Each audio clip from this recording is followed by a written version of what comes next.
players today have also been choosing to play with modded colors because it's like at least dipping their toe in the world of change a little bit.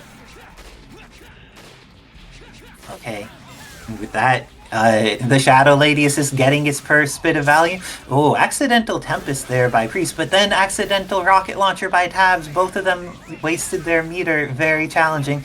But that Shadow Lady assist is the only thing that's really hit so far, and it has been a chunk on Magneto's life. Leon going to get snapped out. That's it smart. Looks like he knows the assist, I believe. Yeah, Priest just needed to be hit by it twice to be like, oh no, this needs to be dealt with immediately. And he deals with it immediately, getting that Disruptor into Tempest. DHCing into M.O.D.O.K here. Will he have the kill on her? Her life is not that high, and he has his extension still. So I think that he'll build up enough resources to make this happen. No, did not. That is actually a lifesaver for Tabs, but now his Leon is getting hit instead. Going to snap her back in. Does not want to deal with this character. And Tabs has meter. He ends up going into the beam. Is going to catch Dr. Doom for a lot. Oh, and because of the spray, was able to disincentivize M.O.D.O.K from hitting him. That was a good start, but Priest with the immediate effective attack. This is going to be likely the end of HUNK. No, just back to zoning, and now are these bullets going to hit both? They are, but missiles are coming down, and this is going to hit both too. HUNK goes down, Leon takes damage. Do you think Shadow Lady and Leon can do this, Tim? This is going to be really tough with the amount of backing life here. Like, Shadow Lady just unable to break through a powerful keep-away character, and Leon, he suffers from the same problem Chris does, that his X-Factor augmentation just doesn't cover his weaknesses much. And with that, it looks like Priest will take the first game over Tabs and go up 1-0 in this set. But this time, the missiles are confirmed, and it's going to be going for more of the combo. Is he going to kill off Leon, or is it a snap again? Ends up this time going for just the full combo on Leon. Decides to kill off this character, doesn't feel as in need of making sure that Shadow Lady needs to get snapped in. But let's see if this is a mistake, because Tabs did chunk using that assist last time. Ooh, and it's definitely a weakness of HUNK is that he is very, very susceptible at low HP to stuff like M.O.D.O.K mix. But that is the opener. A strong OTG on big body characters, definitely a feature for beating M.O.D.O.K that HUNK has. Goes into guns, decides to leave HUNK in, and another set into guns. Will he DHC? Decides to DHC into beam. Is this enough to kill M.O.D.O.K? It's a lot of damage. It is a lot, but not quite enough. Leaves him with the pixel. Pillar Illumination escape. I think Tabs was definitely reading the shockwave, though. Yeah, I was ready for it. Tried to advancing guard. If you advancing guard and time it correctly, you don't get pushed back, so you could get the punish, but wasn't quite able to get that timing. And Priest going to get in there, be able to kill off the Shadow Lady. Oh, not kill off the Shadow Lady. She's still alive and has the opportunity to get some missiles on screen. Ends up getting the grenade so that HUNK can get in safely. This is looking very possible. A good X-Factor investment could kill off a lot of things here. And that's it. This is going to be the end of Magneto, and every character on Priest's team is bleeding. Tabs has the hit. He has access to assist. Gets the cross up, but M.O.D.O.K doesn't die and falls all the way to the ground. This is looking like M.O.D.O.K on a pixel. Dr. Doom DHC's in. Catches with the photons. That was a smart decision. A fast release of Photon X-Factor just completely shuts down the ability to move in on the Doom. Oh, and Doom has the combo after this. Tabs was looking really good there for a moment, but then M.O.D.O.K managed to barely escape with his life, and Priest able to just like bring it back there. I feel like Tabs has done better each game, so let's see if this is the threshold point where he ends up being able to take it over, getting some of those rifles on, able to hit both Magneto and M.O.D.O.K, and then, oh, M.O.D.O.K assisted bleeding there. Great work by Tabs. Oh, but it looks like Priest happy to hit an assist as well. He cleans up half of Hunk, and then after cleaning up half of him, looks like it's going to be potentially the end of Leon. If it's the end of Leon and Hunk loses half-life, that is scary. Well, not quite half-life. Hunk's a low-life character, so he got a little bit back faster. And the advancing guard managed to get both of them out of there for that attack. Goes for the bullets in order to try and disincentivize an assist call or something, or read a summon of the barrier or something. But really good use of Analyze Cubes here by Priest. This is looking like it may be the end of Hunk. Dark Shadow Lady, let's see what she's got. Is he going to install, do you think, Tim? I just don't think you have the time. Like, normally what about, like, you see, like, that's the big thing that you'll see with Priest, is he just sort of hovers over you and then drops down the minute you think you've got that gap built. It's a very good instinct he's built up, and I think not going for the install was probably the safest bet for Tabs to ensure that they didn't make it obvious. But that is an incredible mountain to climb for any player. So, Good to see these two teams in actions. What are your thoughts on how they'll interact? this is interesting. Is Lilith, the character, I think, like, can go even if a lot of the other flyers because of her incredible speed, brick wall projectile, and movement. But it's definitely not an easy route with the high execution. Comparatively, Ultron has a very good kit for doing the same thing, and probably a little bit easier to play. So, the fact that neither one is running a strictly speaking anti-air assist means that there is just a lot of nuance between when and where you'll be hitting and when you'll be running. Ooh, and with that, Backpack invests 1 bar and decides to invest the second one. Taskmaster coming in, has plenty of arrows on deck. And the shield skills. Shield skills, an incredible button, even in base game. I think people forget how good it is because a lot of the Taskmasters have led the environment. I think that it's just like mainly Ronan Healy doing work with him now. But that button is oppressive for a lot of the cast. No, let's not forget the amazing PA sword, mind you. But Backpack, definitely, I've seen it. He's been labbing this character so hard. As a fantastic training partner between you and, of course, learning from like Tangrowth and other players. So if you think his growth is minimal, you have not seen how much every time you see him play, he gets better. Indeed. And won a recent Virtua Fighter local, being able to have that multi-game skill going on. Gets the kill on Bishop, gets the kill on Lilith, but VonDitto, their name had been Von Doom. This is the character that speaks to them, and it speaks to them through foot dive. Oh no, but didn't have the confirm on deck. Taskmaster goes down, has the mix here on Ultron Hayato. Does not believe in the M, but their throw lets them do a cool-looking combo instead. How do you feel about doing the cool-looking combo instead? I'm in favor. If you have a choice of a combo that is not interesting-looking and one that is, if you practice enough that you could do the interesting-looking one instead, do the interesting one. Make yourself and the viewers happy. But you want to make sure that you don't drop that stuff. Has all of this juggle on Hayato. 5 meters. Is X Factor going to be? Oh no, drops it. And that means CaptainBackpak. Oh no, could have gone for level 3 there. And instead gets this hit. Is going to be able to get the follow-up into the plasma field. And CaptainBackpak clutches it out with the Hayato, taking the first game over ShinyVonDitto. I don't want to sound like I'm a broken record, but every week we see a new level of Hayato opened up by Backpack. And Backpack's really good with the clutch Hayato decision making, where they are just able to, when they're in a bad situation, be able to make good decisions, keep a cool head, and get back into the fight. A lot of people get really flustered when they're down to their anchor, but Backpack, especially since switching to Hayato anchor, has been really much better as a clutch player over time.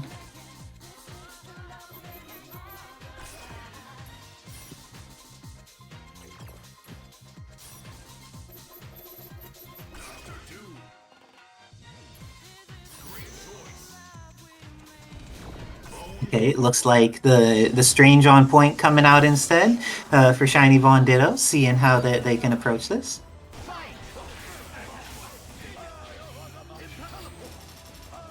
Ultron needs to learn which things they can and can't do against that eye, gets caught by the impact bomb, and now VonDitto going to get the knockdown. But they had an eye as the mix-up. Oh my gosh, the flames of the fall team traveling into the background there just to get that hit. Good stuff to ShinyVonDitto, and this time they are getting a much more powerful start here, getting the hit on Ultron, getting the hit on Taskmaster. They have plenty of meter on deck, going for the mix, and the mix is successful again. Oh, that X-Backpak worked out. Going to be able to potentially kill off this. Ooh, went for the wrong arrows, but even with that, the chip worked out. Strange goes down. And this is one of the things I really appreciate about VonDitto's playstyle. They are very willing to like fly and blink dash backwards when the opponent is an X Factor. They don't over-engage in situations where the opponent just has an advantageous situation. And I feel like a lot of people could benefit from being more like VonDitto in this case, and engaging once it's an even playing field instead of one that favors your opponent. But Hayato, no X Factor this time, had the hit on Ultron and was able to block a good mix there. Good stuff to CaptainBackpak. Let's see if they're able to get in on this Ultron, though. Gets hit by the rawest of S's. How do you feel about getting hit by raw S, Wizard Tim? You tell yourself it's a bad button, it's unsafe, and then you get rocked by it often enough. Feel like you get caught in that should I shout and die and get completely locked up. There's not many other ways to do it. There's just not confidence to someone who feels when they can and cannot better than you can. Yeah, learning when raw S is the correct poke is so hard because it is unsafe, but sometimes it's the hitbox that'll beat the thing that your opponent's doing, and if that's the case, it doesn't matter if it's safe, it matters if it beats the thing your opponent is doing. So finding out how to have a good relationship with the rawest of S's is a great thing for getting better at Marvel. But this time, it looks like Backpak able to get an early lead until the teleport is on deck to punish that drone summon. Oh, has the loops, but not quite there. And now, slight life lead. CaptainBackpak managed to get the death ray over the top of the eye, and now this is looking very possible for either of them. Though plenty of teleport going here from VonDitto, trying to just get on the other side when they think Backpak's going to do a projectile, and their prediction rate's been pretty good on when to do that. This is looking like the end of Ultron. The Taskmaster's coming in. Will he survive, Wizard Tim? Oh, that was just ShinyVonDitto. Really, there's very little to say about someone as proficient in flyers as him. Ooh, X Factor. In almost every situation, except when things get a little rush. But I appreciate this getting up into the skies. This is regular Taskmaster, not Super or EX, so if you use arrows in the air with him, you are guard broken until you touch the ground. Task arrows are great, but they definitely come with some downsides, and that is one of them. But Task gets another chance to live. How's he going to approach this? Gets in there, but then Von Doom getting the hit. Going to go into photons. Do they bring in the Ultron? They do. I think that Task is a healthy enough man. He bounces off the top and lives here. But now Hayato gets caught. I appreciate VonDitto going for the OTG. Isn't quite there in time. But Doom Missile saves the day, and the confirm available for Ultron. This looks great for VonDitto and goes up 2-1 against CaptainBackpak.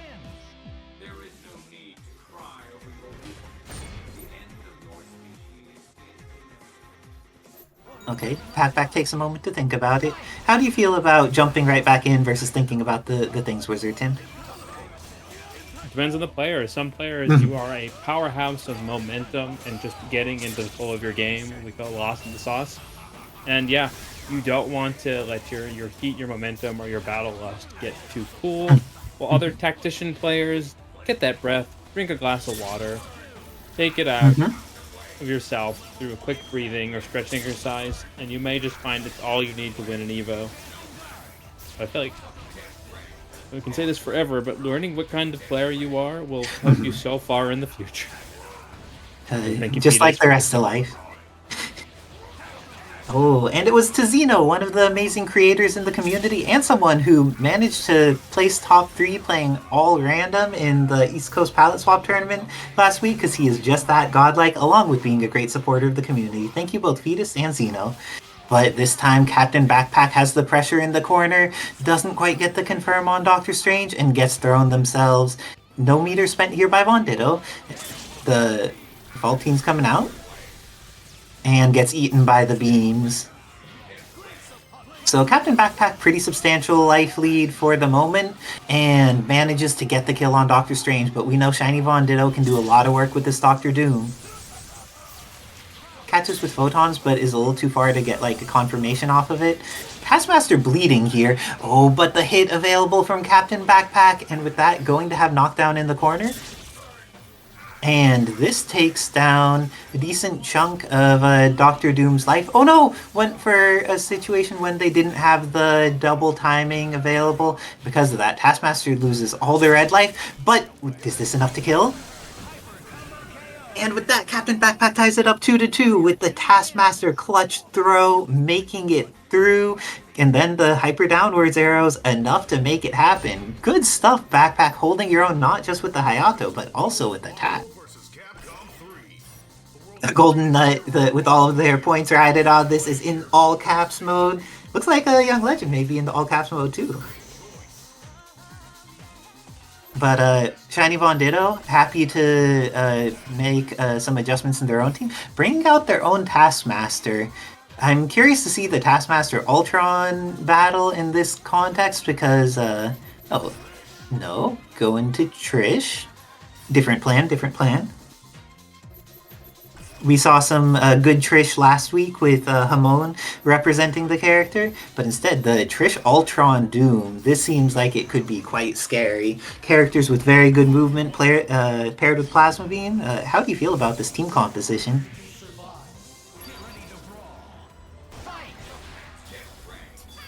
I've never, I mean, I'm sitting here, I've never seen him play Trish. Well, he has the start of a combo into a TAC, and with that, goes for the second TAC. This is now going to be likely the end of Ultron, even if there is no TAC Infinite. Well, this is a little risky on the Parsec. Plasma Beam, they fall so far. Oh, okay, Ultron lives and invests the X Factor to save the Ultron. I'm not sure how I feel about this because Ultron goes down right afterwards, but Taskmaster coming in, he's in a scary state, he's glowing red. Will he be able to do something to take out this Trish? The Sky Battle from Trish is potentially very scary for this task to handle. Ooh, dashing around with the dive kick there, but looks like this is going to be potentially the end of Trish. She gets cooked. No DHC! Just, I like spending the meter there. Just kill the character, friend. Oh, but Doom's going to get this. But the command throw was too early? Uses the X to confirm anyways. Great adjustment by ShinyVonDitto. Don't you appreciate those salvages, Wizard Tim, where people are able to get something after it goes terribly awry? And a key factor is we're talking about flyers, right? You know, you're used to the most common concepts of your flitzy. You're left to right, you're up, down, block, back, dash. Now imagine doing that in every direction. Indeed, and Trish has the hit here, but I think that Hayato's going to live unless there's a TAC. Oh, throws out the Harvest and is going to have Doom mix-up ×2. Backpack was ready for that, and that's not an easy block with this much of a server gap. Ooh, but now they are left at full screen against Ultron, Doom, Trish, and end up going down. That was an amazing Game 5. Great stuff, both players. ShinyVonDitto closing it out with their Trish, and then the Ultron getting the final hit to make it work. I'm going to have to hop off in order to play my match against Priest. Good luck and have fun, Priest. Ooh, Priest against Isicera. That is a match. Good luck and have fun, Andy Valentine.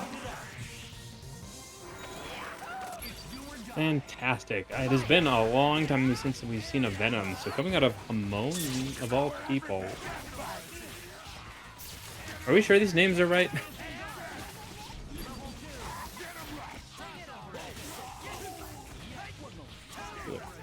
But overall, like a big bring into Yoon with this ecosystem is that he is a very strong air-to-ground character. There are noticeable issues when he tries to go air-to-air, but key factor is that dive kick grants an amazing ability to cross up, cross under, and also just recontinue strings. And specifically backing with Vergil, you saw the ability for him to utilize that fast mobility. Now, the initial assumption is Ganajin's going to be the main play, but because of the short distance, it can sometimes be to confirm off of. We're going to see a lot more of utilizing other setup or waiting for the install like that. But Yoon still somewhat lacking in that range department, going to make it a bit hard for him to break through the powerhouse that is Vergil. Very tried and true zone and strike character. Shadow Lady, however, gifted with access to level 3 X Factor, very much capable of making this comeback. The fact that Yoon is so close to dead but not getting the pickup means that there was a lot of possibility here, but now you are going to suffer for your own consequences here. Specifically, as MagicalMistro is just going to push forward on this optimizing here. Gets one more extension, but ooh, you do not practice following the character for a super jump, you may find that you're just too far away.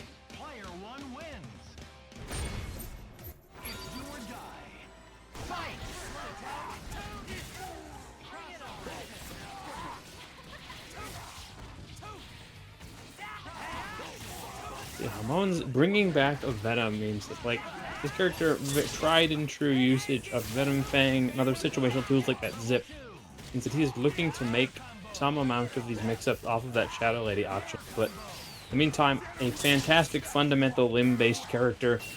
Unable to get a happy birthday. It's going to work on two characters, though. Probably wanted to use the Shockwave instead. Now Maestro really thought it was going bad for him, and suddenly we're back at this point, but that is an overcommit. Has to use Spiral Swords. And not the most common situation, but when in doubt, Bolts of Balthak plus Vergil is a very good mixed game. Trade for the trade here. Hamon has to stay as tight to the center as he can, putting on offense.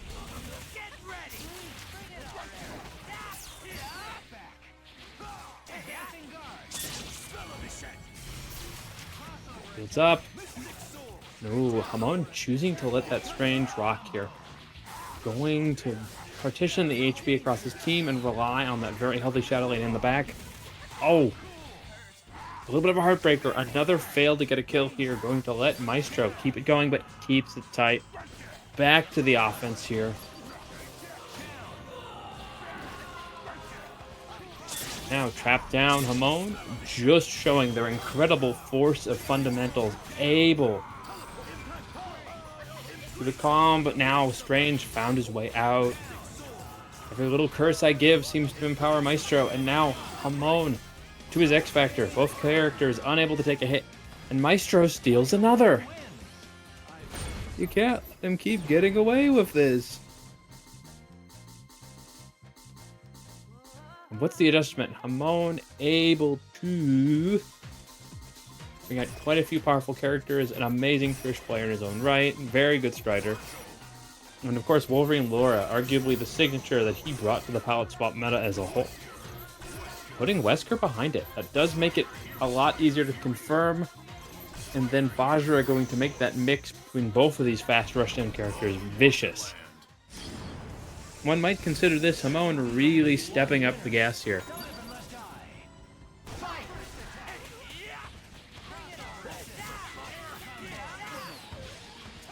Quick connect here. Yoon suffering though from not much damage off that confirm means that Hamon is now take his turns and just take control of this space.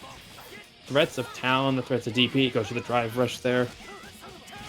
Oh, Strider coming in just a little short when they were needed most. But how much more can you get off of this?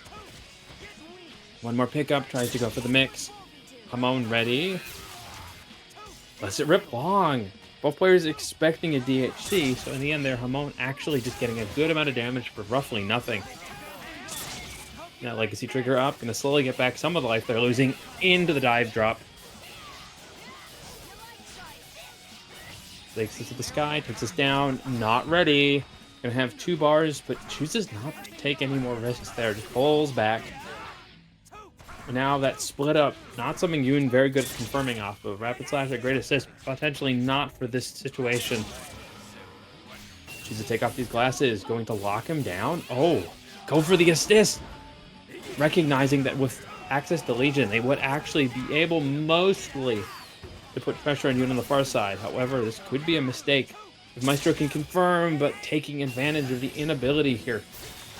Hamon's mind a whir of good ideas, just one at a time. Every situation on the edge of a coin.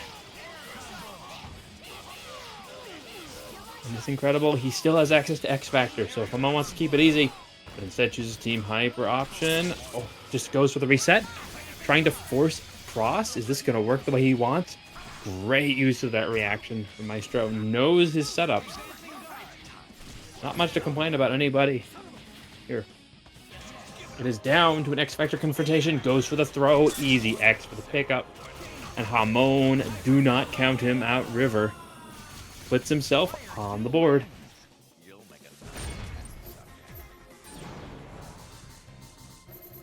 And now it's Maestro bringing in a Nova. Bringing in the Vergil still. Interesting. So Vergil instead of Spencer on this team. Well, both characters play incredibly well off that assist, so makes perfect sense.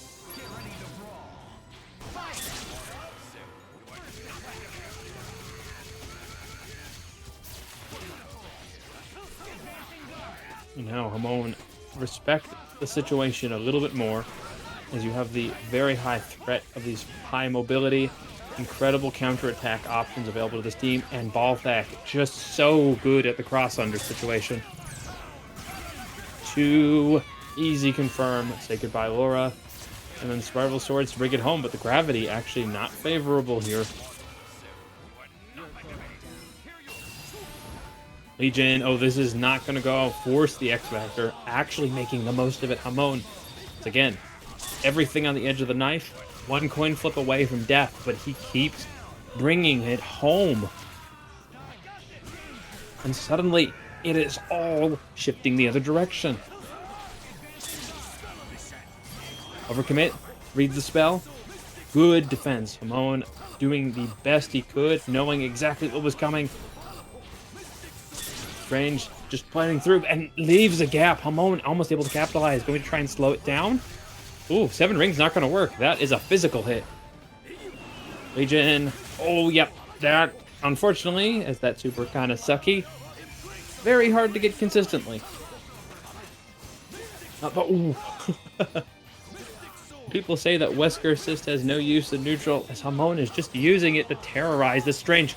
Vajra read. Both players spinning. Now, once again, Strange out of bar. Hamon making use of the health, going to tag the top of the orb. It's still too close to count, but there we go. 2-2 situation. Shout out to Psychilic in the chat. Respect in my opinion. Now, Laura didn't get much to shine against this Nova. Once again, powerhouse character being such a threat. The extension goes for the reset. Hamon able to use Laura's incredible air mobility to get out of there, but gets caught by the low. Such an incredible move. Now bring it in, bring it out. Good patience. Hangs exactly where he needed to, but unable to take care of the staggers. Maestro making so many waves of this character right now. Despite only changing 1 element of his roster, it feels like a completely different beast now. Pick up again. Bring it out. Sword DHC has many ways to kill here. Question is how much they want to spend for the easy route, or going to take it as hard, but actually just lets it go. Put into the situation, respects their mix, and now we are down to Laura. Definitely a character, if you don't know Hamon, you may not realize that this is an anchor that he's done it with so many times, but it ain't easy. Oh my gosh, Dark Laura, let's see if you could do it, but gets hit and extinguished. I come into MagicalMistro, just showing off their power against a previous champion, Hamon. MagicalMistro putting in some work. Oh, and how nice it is to have somehow a flamethrower that's even better than the one you are accustomed to. A team double Chris in the morning. And with that, getting on the other side does not want to interact with this monster hunter, but gets her to the corner and gets caught by the hyper armor. Didn't see that from Infinite, I guess, and now is going to lose Akuma. And Chris is taking a beating. He's still alive, though. Let it all go. High HP character. Ooh, Dobby went for it, but then now going to lose Monster Hunter most likely. S.T.A.R.S Chris, he doesn't have the OTG that's anticipated because his normals are different from regular Chris. This is a tragedy for Legend. Thinks they have the confirm off of throw, but can't get it with that tool. Okay, low scaling on this. See if we can get it on the one shot. Just enough. And with that, Chris has X Factor, so having one of the characters you have experience with be your X Factor is probably the reasonable. And Legend does have 5 meters on deck, so let's see how they choose to spend this.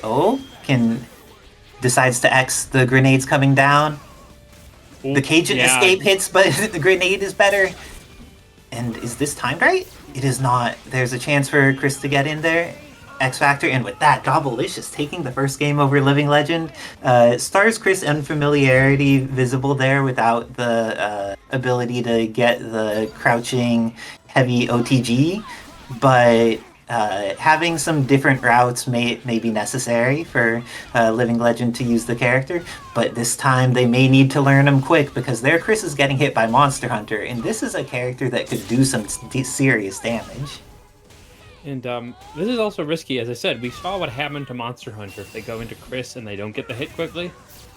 So you can see they're capitalizing on the damage as fast as they can and then bringing in Gambit, who I think really is well designed to take care of Chris. But that throw, no one does it better.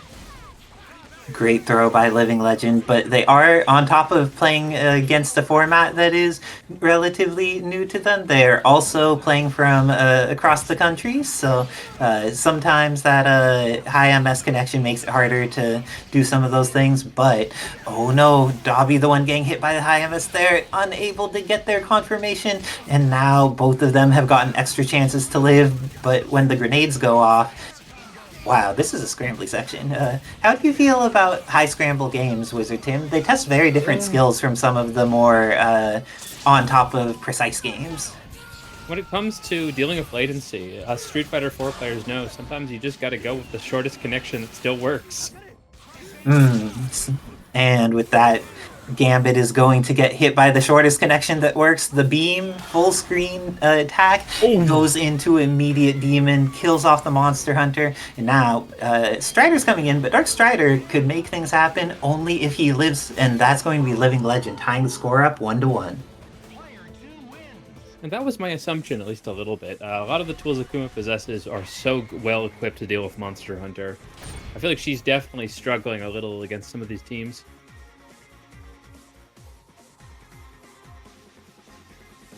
It's amazing how adaptive Living Legend is in how to fight these characters, because they all require different ways of thinking about the match, but he's finding which areas his tools still apply and which ones no longer work as well. Falls down with the machine gun, able to get the confirmation off of it, and has some tools to maybe potentially kill off this Monster Hunter. Let's see what if they go for a DHC. No, have the solo there, making sure that they don't need to see what S.T.A.R.S Chris's DHCs are. Yep, that's the problem. Oh, and this is looking bad for Gambit. He's going to take substantial damage and maybe die off of this. Die for 1 meter? Okay. And with that, Monster Hunter coming in heavily injured. Tons of meter available, but Dark Strider is in one of the situations that would be kind of scary for him because he has 3 healthy characters to go through, and that is a little rough for Strider, but if he gets a quick hit on Chris or Happy Birthday, he could turn this into something very quickly. And the quick hit on Chris is what you got. Let's see if this is going to be the end of Mr. Redfield. Even if he kills one, there is another Mr. Redfield available. he missed the bomb extension, and that's gonna hurt real bad because he's just burning through X Factor so quickly now. 5 bars does mean orbs, but you really have to make this play out. Another challenge to this situation is that Strider is pretty low life, and Akuma with X Factor, Beam Chip is a problem. Let's see if this is a situation where Dobby can set up the mix, goes into orbs, and gets the hit. Doesn't quite have the confirm. That latency is going to make that like short hop pretty tricky. But now has Akuma in the life range where if they get a hit, they anti-air with the overhead. If they end up getting the hit, it can be a kill on Akuma, which is very helpful. Oh no, now they're dead though. They're in. There we go. Precision. And with that, Living Legend taking another game. Looks like they're dedicated to rocking this Point Chris in order to take advantage of their experience and skill, and then has the confirm on Monster Hunter here, but has been willing to like try out S.T.A.R.S Chris and see a little bit of what the character can do. Oh, and this is going to be... Oh, a little fancier than I thought he was going to be. Oh. And that is why you don't want to tag when Chris does that setup. And with that, this is going to be the end of Gambit for sure. And so much meter will be built. That flamethrower kicks it almost up to 4 bars. And Monster Hunter died a chip here. Does not die to chip. She rolls out, but then gets caught by the jump S. It's all up to Strider. Dark Strider against the full team, as mentioned. He needs to get the hit very fast and then confirm some high damage hits quickly. This is fine. Oh my gosh. That was, but didn't want it. The mix was gotten though. And this time Living Legend does not have X Factor available for Akuma, which may be a big difference. But S.T.A.R.S Chris putting some grenades on screen and being able to take out the satellite. Oh no. Oh, he got hit, but he was saved by his projectile. And now, in a situation, just getting those grenades on screen, they're tracking, uses the demon, gets out of dodge, and now Akuma, opposite side of the screen, but great work by Dobbilicious with that Graham read. Didn't have the Swinging confirm. Too much. A little bit of latency problem. Indeed. Great idea. Lots of good stuff there from Dobbilicious, but just the confirms weren't quite there to get what they needed after really smart neutral play. Living Legend takes the set 3-1, sending Dobbilicious to the learner side of the bracket. What a great way for our games to get going. We have had some hypeness come through. Of course, I must say, thank you very much for those who are fighting the lag. Meet the GoldenNut seal of approval, so I expect we're going to see some fantastic Marvel. Indeed, but how will they get in against Morrigan? Let's see, does she get a chance to get started? Astral gets activated. Red She-Hulk on the opposite side of the screen here. Doom getting those missiles out, and now Red She-Hulk already below half-life. Morrigan using some fast, far-reaching normals in order to control things is already back to another meter available. And so close. Unlike Bionic Arm, She-Hulk's, or Red She-Hulk's Bionic Arm does not go full screen, and because of that, it didn't quite work in the way that GoldenNut needed, and now they're going to die to this Doom TAC, and that's going to leave Morrigan with almost 5 meters. Oh, a chance was given, and the throw was taken. Oh no! And with that, Evil Ryu goes down and Morrigan gets into install. X Factor is draining for GoldenNut, but will they even make it past X Factor here? X is available for Jason. Goes for the TAC. Will have a nice easy job level 3ing if they want, but let's see what they end up doing to try and kill off this character. And keeps it clean with the level 3, taking out GoldenNut Stranger with a very dominant game 1 for JasonGameDev. This matchup, I think Red She-Hulk is better than regular She-Hulk in this matchup, but that's not saying a ton of things because it does seem like having to hold this is not great. And now Jason still has the last bit of Astral and has 2 bars left on deck while GoldenNut is down to just 1. This is looking like JasonGameDev with practice well-positioned combos. Good use of the Stranger Assist by GoldenNut there, but now it's looking like this is going to potentially be the end of Evil Ryu while building so much meter. This is so scary, and with that, JasonGameDev closing out character number 2. Stranger does have X Factor available, and activates the super. Doesn't X though, and because of that, Morrigan gets more chances to play, and I don't think you want to give Morrigan any more chances to play. Ooh. Oh no! I got crossed up on their input. Head.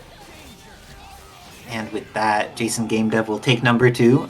Closer match than the first one. GoldenNut making some adjustments, getting some hits in, but this is looking like maybe the final adjustment is needed in order to make this happen.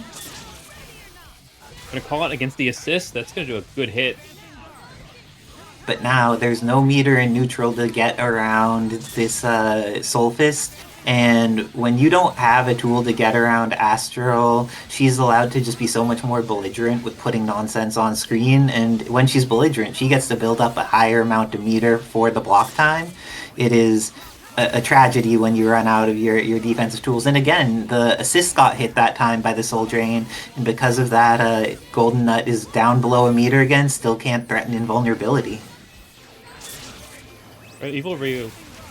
This character actually has a very good anti-projectile suite, but you have to actually be able to get it to start. And oh, was the different distance from the corner than anticipated, and the mix from GoldenNut is real. Off of that reset could kill the character. Risky link there. Stranger comes in against Vergil with so many swords. It's actually a good countermeasure to just slow him down. Lost the swords, but still has X. And with that, it looks like JasonGameDev is going to take the set over GoldenNut 3-0 in our first game of the set, or first set of the evening. Nice work to JasonGameDev, showing how important it is to control your opponent's meter when you have a tool like that. And the amazing Fruity Fetus notes that we're down to just 7 codes left on the Matcherino. Okay, that is something I guess Isicera is sticking to most of the same concepts she was playing with last time. That Talbain and that HUNK, but bringing in Dante. I remember suggesting this because Isicera has a great Dante, and HUNK becomes a much more demonic character when you give them access to an air control mix. Is their teleports, much like Deadpool, grant incredible 50-50s, but okay, I have not seen a Priest Dante play like this in a bit. But it feels like he has not dropped into a second off his prime for this team he likes. The Super-Skrull definitely throws me for a bit of a loop, but you can just see the comfort Priest has, for the most part, playing with Dante. Now, is Isicera going to go straight into the Dark Force? Relies on the double hit. Gets Happy Birthday. Wait a minute. Game is still in play here. And gets the crazy Dark Force mix.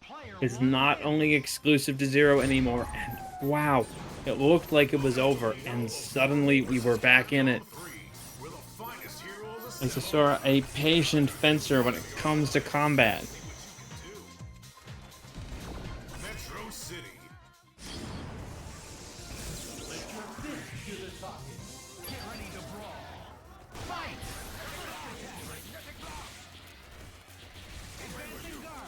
Now, finally given the gift of getting some space here, Isicera goes to play a very grenade-heavy style of HUNK game. That grenade can cancel all of those gunshots, allowing for HUNK to get not exactly a safe, but a noticeable stop to an overcommit, and then can immediately release the grenade or hold it to release from other moves. But insane reads, the pressure, the Magneto, Priest, one of the OGs of this character, gets a birthday of themselves, and things are not looking good. Flame gonna clear this up, but the dog still lives. The Priest probably going to hold back, but Isicera, Knife's Edge confirm again. Gets the full extension here, Nunchuck, gonna build a lot of bar on this. Dark Force, what kind of setup? Just goes for the Nunchucks? I did not think that would work. Now, Magic Pixel. Oh, I don't think Priest understands exactly what Isicera is doing. Mind you, I don't either. This is perhaps the most optimized I've ever seen this character.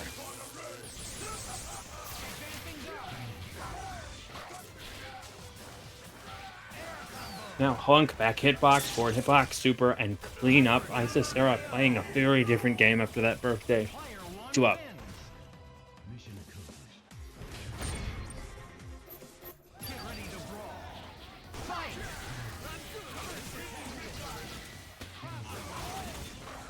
I think Priest seen a lot of different shades of their playstyle. They're definitely a bit more aggressive, and I now think we are seeing the understanding that they need to play from a much more controlling point of view, but that fast overhead connects with the skull.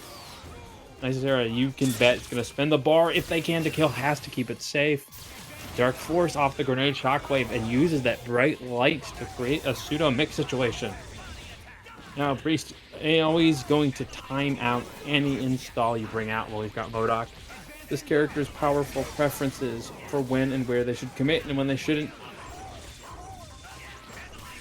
And yeah, that is a fear point that Isicera is probably going to have to deal with. That shield properly placed is just going to completely shut down Beast Cannon.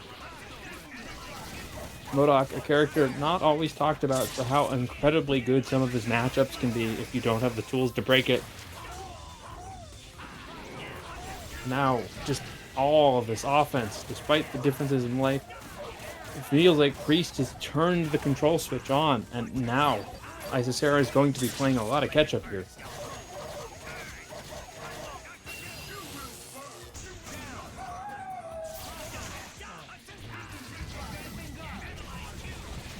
Drops the missile. Goes for limit, keeps it safe, and oh, that defensive pullback boxing style.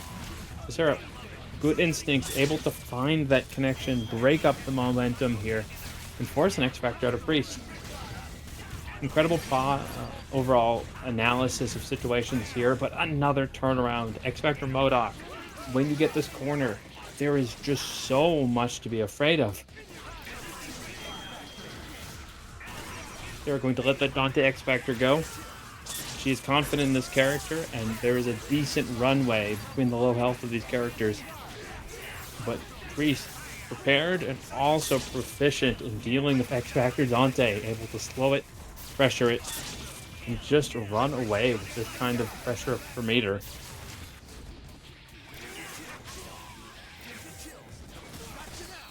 And Isicera realizes they probably need to commit to getting a bit of bar before they can really go too far inwards, making use of the incredible zoning. What a read! Priest just unshakable on the defense. Next connection will do it, and that puts Priest on the board. A switch activating, going into full gear here.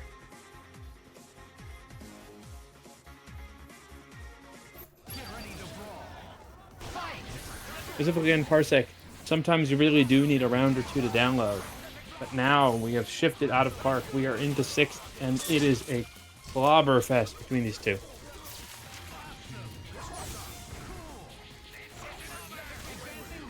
Mag Blast just controlling the same height. HUNK's toolset perfectly prepared if Isicera knows when and where they're going to be committing here. Pullback defense catches it. Talbain's assist famously a little on the slower side, and this just not being his day. Brings in the goop, sets the cube.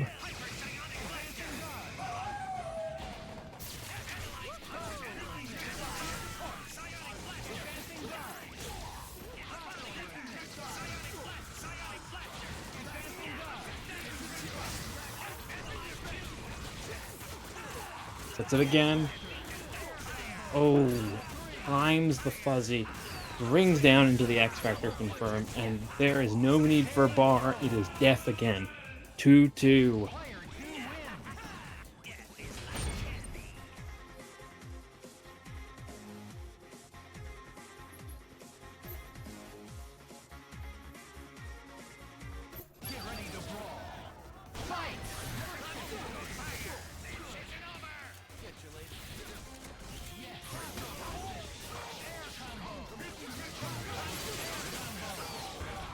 Oh my god. Also, thank you. fetus for the server fees as Isicera celebrates out that revelation with putting on this Talbain pressure. So many things happening at once. Priest suddenly down to his last M.O.D.O.K. Things exploding in both capacities. Jam session. Knockback. It's now Priest's turn. He's got 4 bars. He's got X. Ooh. Unfortunate drop. No connection. What is going on? What is going on? It is just swinging for the hills here. Isicera fades back. Going to let that backdash crawl. Bears. Dragon Cannon. DHE into HUNK. Oh, had just enough height. Grenade pickup. Has X Factor to keep this pretty easy. Barely connects. And oh boy.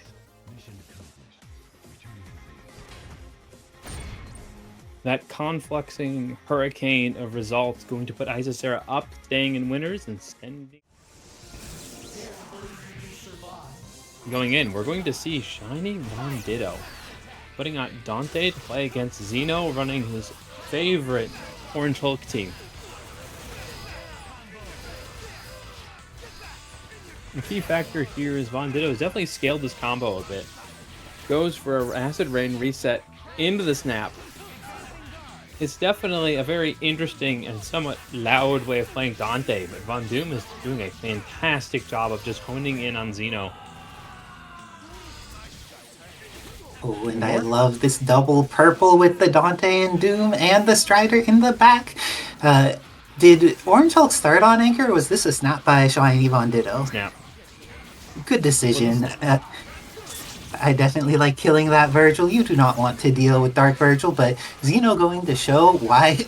Oh my gosh, great job hitting with the bounce into the Strider. Going to be able to get the confirm here. Bounce used? No. And with that, the rethrow, will they be able to get anything off of it? Not at that height, but Xeno is ready for the drop, and Dante is going to take some damage. Do you think he'll... No dying. I said he's playing what I would describe as one of the loudest ways I've ever seen anybody ever play Dante. Oh, getting in there, and it looks like Xeno willing to do some Stinger Reverb Shock Fireworks. I am a big fan of the Reverb Shock Fireworks myself. And of course, chat, don't forget the game. Every time Xeno starts a combo that could have killed with Prop Shredder, take a metaphorical drink. I like that it's metaphorical because we do not like to support the death of livers in here. We like to see the death of Anchor Vergil. We like to see the death of some Anchor hunks going on, but we do not like to see the death of livers. So please, don't take a shot on any of the, like, when someone does X common thing. We want y'all to be alive to play Marvel in 30 years. Oh, but Orange Hulk gets in. The Justin Wong fit, what you're saying? Dead livers. I'm sure the Psychilic has some like random cookie recipe that's like, if you use a liver on the 7th night of the full moon on this certain cycle, you'll be able to have the optimal cookie thickness or something. So I don't know. Geometry. Sacred geometry.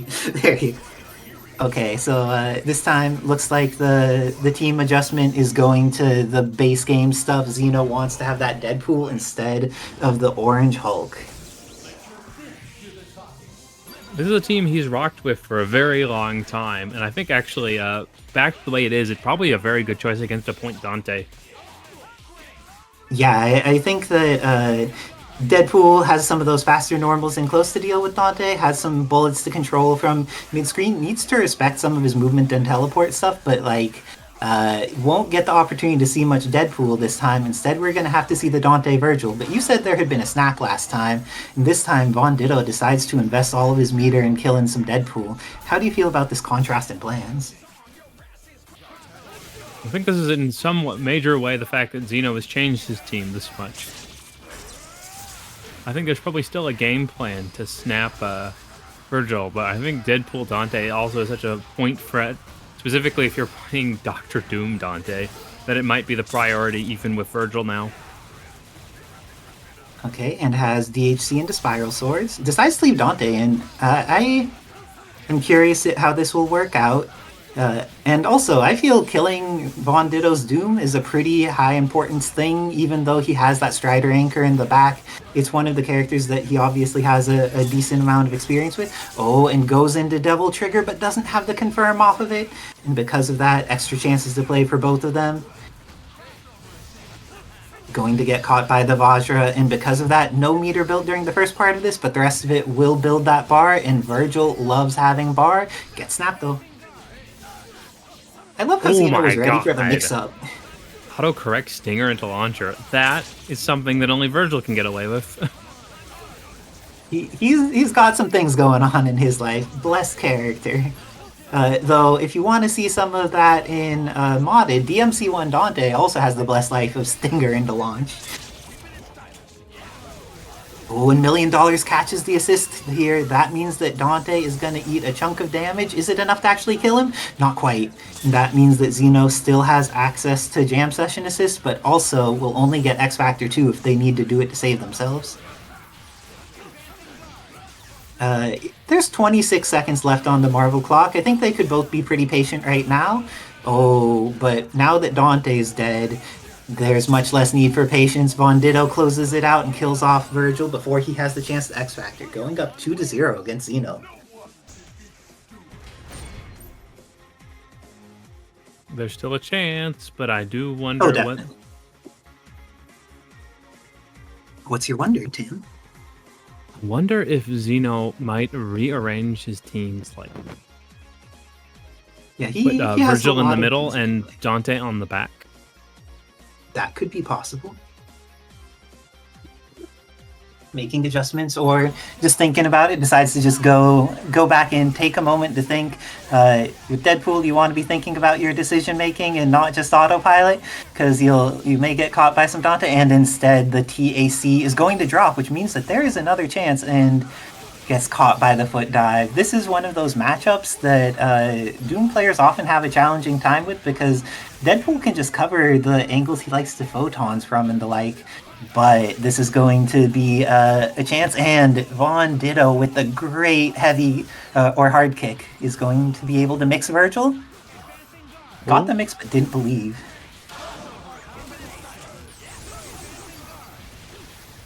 Have to be ready for the last bit. Got the hit, and is this going to be it? Would you invest the X Factor here? I think that maybe... I would not have done that. Oh, I would have done that either. And with that, VonDitto takes it 3-0. Dante gets out with 1 pixel. Magic Pixel Dante, can it be a thing? Oh, good patience. I would have gotten hit there, and... No, the 1 pixel was not enough, unfortunately. And with that, ShinyVonDitto taking it over Xeno with the point Dante. Good stuff from VonDitto. We'll see. I'm sure that we'll see plenty more of Xeno from the learner side of the bracket. Psychelic, he can share that tech with his dad. Son, is a RISC computer naturally more gambly than a Windows? Oh, my come gosh. on. Those jabs were a little cheeky, did not turn into what they desired, but Yun getting the dive kick, no confirm available. Doctor Strange is getting shot up a little bit, but Living Legend just has that good fundamental space control. Manages to get the throw there for MagicalMistro, though it doesn't have the confirm on deck. Do you know what region MagicalMistro's in? Are they in higher MS or lower MS? Are they around? So I don't know their Nothing. location. I'm hoping the geniuses in chat will give me a little bit of intel on this fantastic player. But Living Legend, if you are playing base game, if you are playing modded, if you see a Vergil, you could try to kill that character and invest X Factor in them. It's probably going to be a good decision. And with that, Living Legend not only getting the kill, but doing so in a stylish way with the Shoryu into the Beam Super. Great stuff there by Living Legend. Let's see how MagicalMistro adjusts. Something interesting to talk about also is that Justin Wong, I think, may have been the earlier example of the top-tier player who is secretly your father and plays a team that they love the most. But I feel like Legend, as Justin sort of stepped out of Marvel 3, has taken over the role of the everybody's father plays a team they love the most. And And it looks like MagicalMistro making the adjustment. Yun was not doing the job for them, so they're deciding to go with the Nova, bringing out the base game team, because Living Legend is challenging to fight even when you're playing characters that you have played for a decade. So MagicalMistro making this adjustment, going in here, and hits with the overhead. Can't keep getting away with this, kids. It's supposed to be unsafe. And with that, that's going to be the end of Akuma. But I think Chris lives through this unless MagicalMistro invests a lot of resources. Gets the cross up. Who needs to invest resources when you can cross someone up? And now, Living Legend left in the worst situation possible. They have just their stars Chris available, the character they have the least experience with, and Vergil. Swinging and X-Factoring should be able to potentially get the kill here. Isn't building any meter, but has access to the Nova assist. Thank you very much. Ooh, thank you, Cocoa Puffs. We appreciate you supporting the community. Dang, MagicalMistro, y'all kind of cooked that game. You got the happy birthday into the Dark Vergil, or not even Dark Vergiling, just X Factor 1 Vergiling. Very good stuff there. And Living Legend going back in immediately, not making a team adjustment, sticking it out with trying to learn the stars, Chris. Ooh, this is a decent... I think that with that, they were able to conserve some bounces that they may want to use with Vergil here, and that's a good situation to be in. Going to be able to get the wall bounce, build up the meter for one more Spiral Swords, and that's going to be enough to kill off Chris. Great meter management there by MagicalMistro. If I didn't know better, I'd say this is a new name for a very powerful Legacy player, because they are fundamentally prepared for this team. Getting in there, but when Living Legend is cornered, they are still an amazing player. They don't have the OTG that they want. They have the really good understanding of when to go for air throws, and the air throws have similar things. Oh, the flamethrower is even bigger, just as stated. It's good, but this is potentially going to be the end of Stars, Chris. If I were MagicalMistro, I would think of snapping here. Oh, ended up getting the air grenade throw, but was able to trade on that Vergil tag. Going to get caught, and the snap is real. I like the decision to snap by MagicalMistro, because Living Legend has one of the most threatening Akumas in history and is going to need to have that character go down. And with that, it's up to Stars Chris again in the anchor position. What will he do to try and manage this? Great throw tech by Legend. But Maestro ready on the second one, ready to tech that throw and then mash the crouch slide afterwards. Really great stuff witnessing Living Legend trying to walk back in. Now I think we're seeing the Wesker come out, Living Legend being like, dang, this MagicalMistro guy, it looks like we need someone with, complete global saturation to manage the power of this Nova.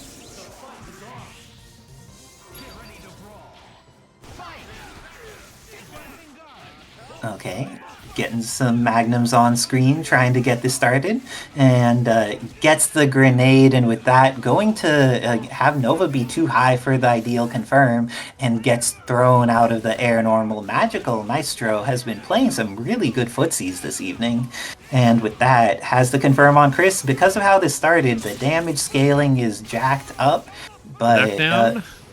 But who needs damage scaling when you have Vergil? You get to throw out a round trip and build all this meter back. Nova has a bounce no matter what. He's always there for you. He's a homie.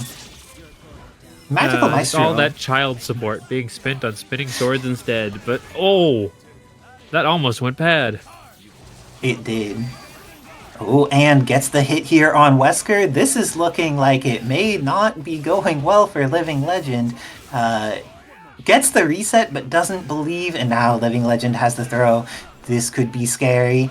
The RS goes over, but doesn't get punished. Ends up going for the beam that has some red life. Going to get the shot, but, oh my gosh. Akuma's life, it is at so much risk here. Wow, the footsies from MagicalMistro, he's put hitboxes on screen in spaces to really control Legend's behavior consistently. Has been doing a great job with that, but Legend has the X Factor. Didn't get the air dash to reposition, and because of that, Akuma is still alive. X Factor's still around for both players. and this could potentially kill Strange. Oh gosh, it kills both. And with that, Living Legend goes from a very bad position to a very good position, but MagicalMistro with the perfect block is going to be able to kill off this Akuma, decides to keep it simple, and finishes with the Dimension Slash. Brilliant work to MagicalMistro, being so solid against Living Legend and sending him to the lower side of the bracket. I don't think we'll see the last of Legend. There may be good answers later, and I think Onslaught is actually fine here, but everything else seems like, oh, decided to start with the Cyclops on point and Phoenix Wright in second. Did the assist hold in order to make it work out, but he can't get what he wants on screen, is going to lose half of Cyclops immediately, and the rest of him too. How do you feel about Phoenix Wright coming in? I think Cyclops had a chance, but Phoenix Wright's a character who's definitely going to struggle because the ability to pull teleporting fireballs to the back of the screen means that shield just does not hold up under full inspection. Yeah, he having the hitboxes from both sides is rough for him, and now it's down to just Onslaught, and while Onslaught I do think has tools for interacting with Morrigan, I also... This is very, very scary. And with that, the secret low. I think that this is a character that hitting Soul Drain loops against is probably pretty hard. Just because he falls in weird way, or he has a tall hitbox so he could touch the ground early. That's not going to work. And with that, JasonGameDev, a very swift game one. Let's see if Ed wants to continue with this team. He wants to bring in something else. Looks like there's going to be an adjustment. And JasonGameDev with that white shirted Morrigan, the white Doom, and the blue Vergil coming in. Nero's coming out. He decides that the thing that will provide power is the desire for child support. It will put fear in Vergil's heart.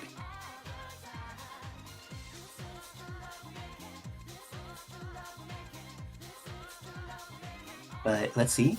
JasonGameDev taking a moment. JasonGameDev trying to figure out, wait, what was it? 2.5 Vergils, you said? Oh, bringing in Nero. Yeah, this character has a lot of anti-projectile tools. I'm not sure one-to-one because I've never seen it before, but on paper, this holds up. Going for air armored moves, but this is a situation where JasonGameDev has projectiles on the screen. This is looking like Nero is not getting the chance to really get started. Goes for an attack that will confirm. Didn't have the ability to get the confirm. Sometimes he could just combo there and kill people, but gets the hit on both of them. Happy birthday, but doesn't have his confirm. And with that, going to try and get in there, is able to be very aggressive in this X-Factor form, but is getting caught, and now JasonGameDev in Astro has X-Factor available, uses it to save Morrigan, but Nero here just trying to armor through her nonsense, and instead is going to need to tag out at very little life, leaving DMC5 Vergil to eat all of these Soul Fists.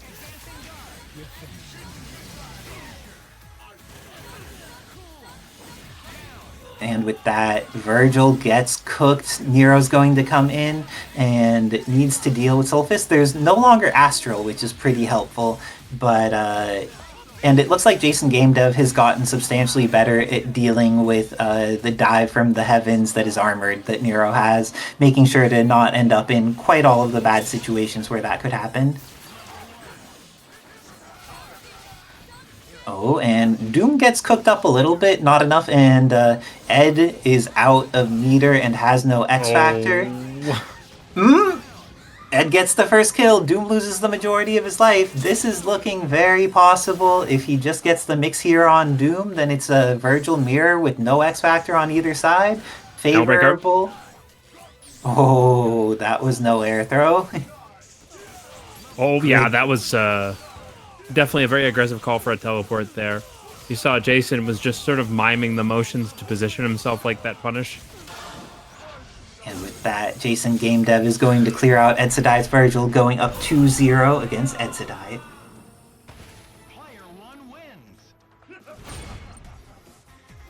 Ed, taking a moment to think. There were some things that went really well. He had a happy birthday that could have been the end of the game, but just didn't quite have the confirm that time.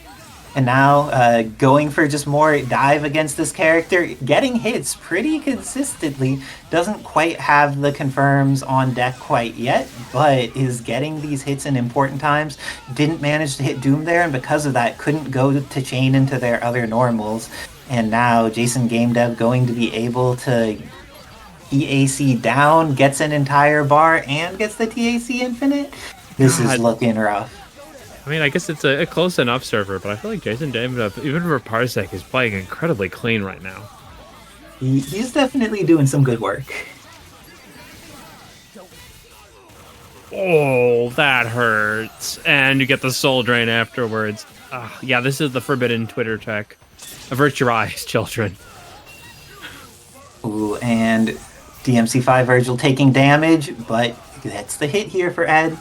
Also, we have Remora in the chat. Remora, noted by there, has been the person who was able to double Jeopardy Ryan LV. So apparently, Remora, if you were Ed in this situation and needed to fight against Morrigan Doom Vergil with full health and all you had was base game Vergil left in 3 meters, what's the first thing you do? So thank you, Fetus, for gifting a sub for the incredible Cali Kings. Ooh. We love Cali. Okay, the Chris G thing is also real, but cooking Ryan V is something that most people will never do. So, looks like JasonGameDev clearing it out, destroying that Vergil, and taking the set 3-0 over Edsadite to move on into, I believe, winners semis, where they will fight against MagicalMistro. I'm gonna have to hop off in order to play my match against ShinyVonDitto. Good luck and have fun, ShinyVonDitto. And it's time. Just so much cool tech. What is this? Going against Von Doom? And Von Doom, hey, it's the Wolverine. Definitely, I think one of Von Doom's favorite, like, I want to just play team characters. You'll see this Wolverine intermittently, and they are a powerhouse.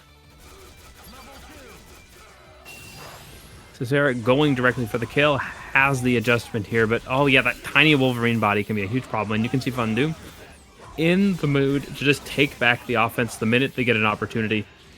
It's fundamental, but still quite powerful when you see Isicera. It just goes for the launcher, gets the happy birthday. Oh, this is so much damage.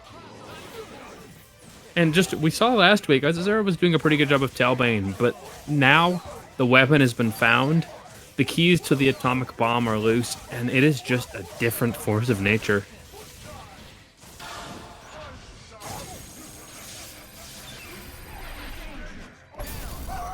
When Doom realizing they have to put down that line in the sand, takes care of Talbain, going to go for the max up, but Isicera is ready. That a very risky option for how fast HUNK's buttons can be. Now 50-50 or condition. Isicera tried to go for a force fake overhead situation there. And that last hit of jam creates an uncertain circumstance. Isicera confirms off of this and has access to break open the can if she needs it. Is it mayonnaise? Is it peanut butter? Let's find out. And Isicera showing what the HUNK can do when you pair it with such a strong assist.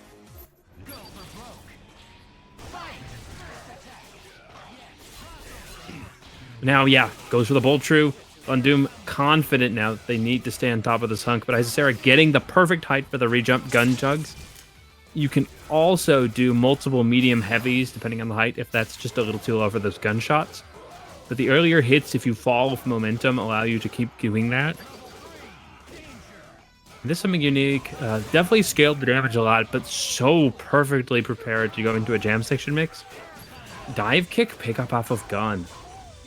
Isicera, not the most confident, like, overall, in terms of how she fights Doom, considering I doubt she's practiced much. But you see there's just a lot of adaptation on the fly to how Talbain can deal with photons.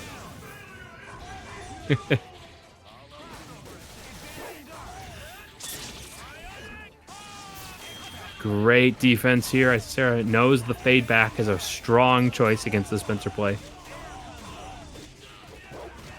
Snow, that is Dark Force. Every character in Darkstalkers has access to an ability called Dark Force. It's a unique install or state move.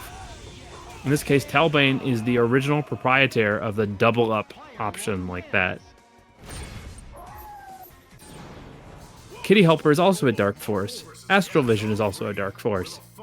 The creature of the Black Lagoon has the ability to turn it into a 3D like side-scrolling shooter like Gradius while theirs is active.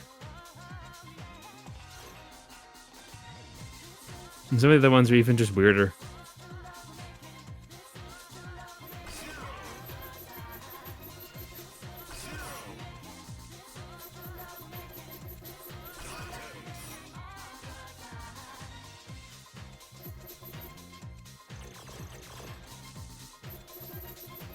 Okay, Morrigan. I know they have one. Don't see it often. I can see possibly why this is the choice. Is this team likely to be very good at locking out both the Talbain and the Dante if they get a good amount of pressure going? Still, Isicera does know these characters pretty well, so there may not be as much surprise to the situation, and I think this is probably one of the more interesting things to see when we see the modded and the base roster clash. Is HUNK and Morrigan definitely fall into an archetype of these powerful zone control characters, so seeing their tools go against each other is very interesting. Isicera actually gets the tag, though. This is not going to kill. Morrigan potentially has the ability to run this out, even with the lower life, and get a good escape route if they can get to the ground here. But VonDoom chooses to play it in and takes the risk.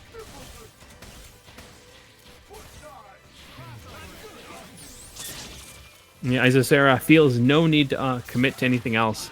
Much like Deadpool, HUNK just has a very good ability to control those Doom spots. It is a smart decision always to bring in Vergil as just limb length projectile positions. It's going to be very hard, specifically if missiles, for HUNK to overpower Vergil. There's just not a lot of ability to get space. It's a full extension. This tiny HP bar just not going to survive this. 50-50 on deck. Where are we going? Darkstalkers characters do tend to suffer in this kind of blocking environment. Wow, Isicera, does that actually work as a burst button? That didn't feel intentional, but somehow it almost worked. Now, however, VonDoom, it's setting the spade here. You're gonna have to play at his pace. He still has access to one more mix.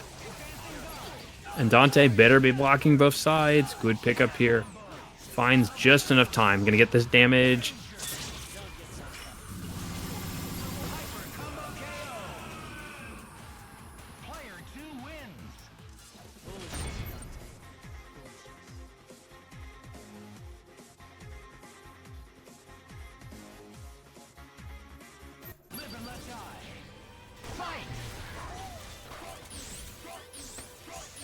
Okay, VonDoom looking for a much more defensive position here. Just going to play the resource gathering operation, take the risk that his signature Doom is going to be lost in this exchange.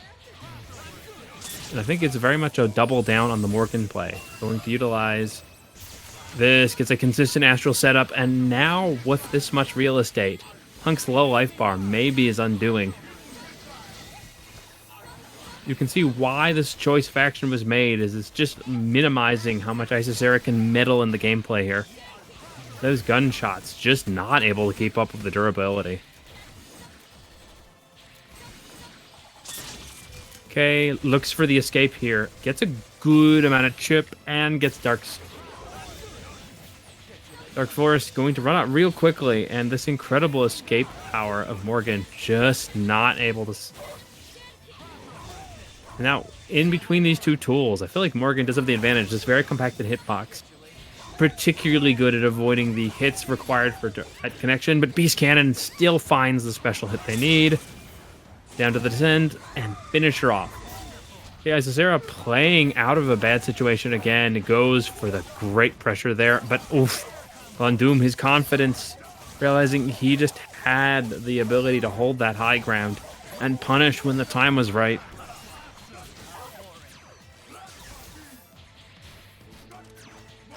Isicera, Magic Pixel, Dog is done at once, but a great chip out checkmate. Isicera forced the tag.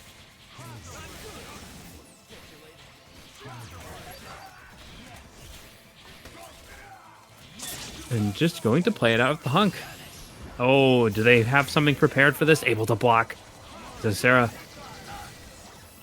Their knowledge of characters, I think, really being the sword that's keeping them just a little ahead until Von Doom steps into it. This character just not something that you can outthink. Does have no resources, though, so Dante does have a gap here where they can really push forward if this X Factor and potentially do it. But, oh my god. 2020 vision, not going to save you from 2 Helm Breakers. Twice the action, twice the descent, 3 times the kills.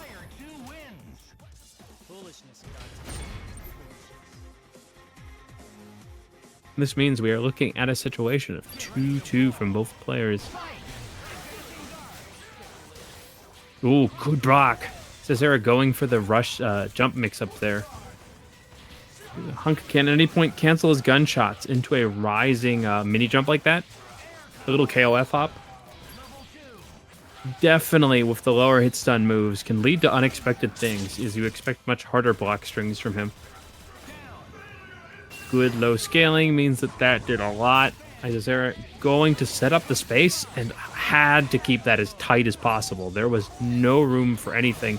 Still can't combo the tiny Morrigan. But good pickup on the second one. This is a fantastic this time.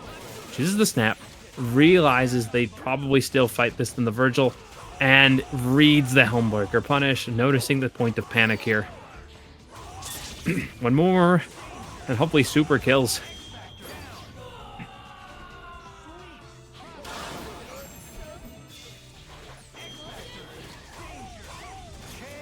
And one more, and the dog is loose, and he is terrifying. Isicera putting ShinyVonDitto down to the lower bracket in a very close initial set of sequences. Incredible contributor to the Marvel community.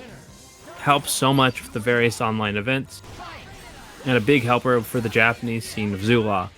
Go against new friend, MagicalMistro. Nobody is a loser when it comes to this match outcome. And speaking of nobody a loser, these players going at each other's throats pretty quickly. Oh, what is Jason cooking up here? I am definitely afraid, but a drop. It's okay. Anything is a situational setup for Morrigan if you try hard enough. And now, are you ready for some of the most optimized hell? Verdict's out, but I'm pretty sure Maestro was not ready. Now Jason just looking to refuel that engine. Good cross-up protection answer. I am just floored how you're able to get past this. Getting past JasonGameDev's anything is incredibly challenging, and looks like this was the time to use the meter, but didn't manage to get a confirm off it. Now, how do you feel Doctor Strange needs to approach this now that he is down to no X Factor? It's a lot of hero moves of Strange. You know, you can get the hit and instantly kill, but you have to be fast and unpredictable, and this character definitely has to take some risks to do that. And it's really rough against JasonGameDev is almost 2 meters, so now he's in a space where if he wants to, he could bring in the Vergil matchup in order to fight instead of the Doom. And it looks like he may be doing that immediately. Would prefer to just get in there, kill off Doctor Strange with that X Factor, and takes the first game, going up 1-0 against MagicalMistro. Different team composition. The Nova's coming out. Nova did very well in their previous set when they were playing against Living Legend. How do you feel, as someone who has played Morrigan before, I feel Nova's one of the characters that it's most important whether he has meter or not in determining how neutral gets played, because when he has meter, you need to respect some things, but when he doesn't, you get to bully him with so much nonsense on screen. And then the inversion of that. The best Novas make you think you're safe because they're out of meter, and then remind you this character just has great buttons. He does have great buttons, it is true. But let's see if MagicalMistro will get the chance to use them, because JasonGameDev, just trying to get this chip, gets the anti-air projectile and is able to close that out on MagicalMistro's Nova and gets the hit on Vergil. This is looking very scary for MagicalMistro. I feel like going for X Factor 2 with access to Vergil and Strange may be the solution, but not if Vergil dies. Now it's all up to X Factor 3 Strange. Unfortunately, Doom was out of the way of getting clipped by that, but gets the hit here and gets the confirm off of it. Doesn't get the kill, however, and now MagicalMistro going in needs to use the meter to kill Morrigan. Has Mix on Doom. Mix on Doom was successful. Okay, didn't get the follow-up impact palm there, and because of that, JasonGameDev going to bring in the Vergil, and with that, he's going to be able to clean up this Strange using X Factor. Doesn't have meter yet, but he'll build it during this combo. And with that, JasonGameDev going up 2-0 over the MagicalMistro, trying to make it into winners finals. So that sometimes it feels like Jason can shift between one of the fastest Morrigan players to one of the slowest, and you're never quite sure which one you're going to get. Yeah, having variability of play speed is such a good skill to have, because if people know you only have one gear, they adjust all their timings to deal with it. Oh, and now going to have the power of the Nova Force catcher and gets time to get into Vergil for the little bit of X Factor for the final mix-up. The mix hits, but is this going to be a kill? I think a TAC... Oh no, TAC might not be necessary. I spoke too soon. Do you think that washing some... Oh no! The drop in to get hit for MagicalMistro's Doctor Strange. Their primary assist about to get cooked. Which resources would you use if you were JasonGameDev here? Jason, I think you have all the good merit here to go directly into Vergil, because a lot of your more powerful setups will hinge on either relying on the Vergil like this, Spiral Swords, or you always have the audible back into Doom. Like, Jason's very fluent in how he spends his meter as aggression tools, just like this. Ooh, gets the secondary he has that variation. That's crazy.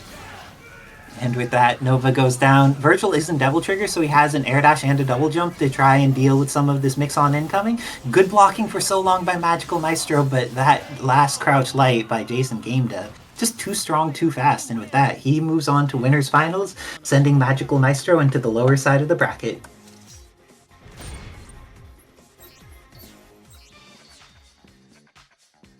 Ooh, so that means on the guess at the beginning is much more even than it was in Marvel 2. Let's see, and it's fascinating because Xeno, it feels like in a bunch of their other matches, they went to playing more base game stuff in order to try and perform well. But I think that being able to do stuff that they think Priest hasn't necessarily been exposed to may be the plan with going all palette swap here. Oh, but Marvel 2 Sentinel, he has a lot of life, so is this going to be a combo that kills him? I think that Priest is going to need to use more resources to make this happen in order to get up to all of that life, but the throw is not there, or the throw is not teched, and because of that, Marvel 2 Sentinel is going to go down. The scummy thing about that setup is even if you tech the throw, the unblockable can be there for M.O.D.O.K, and it is terrifying.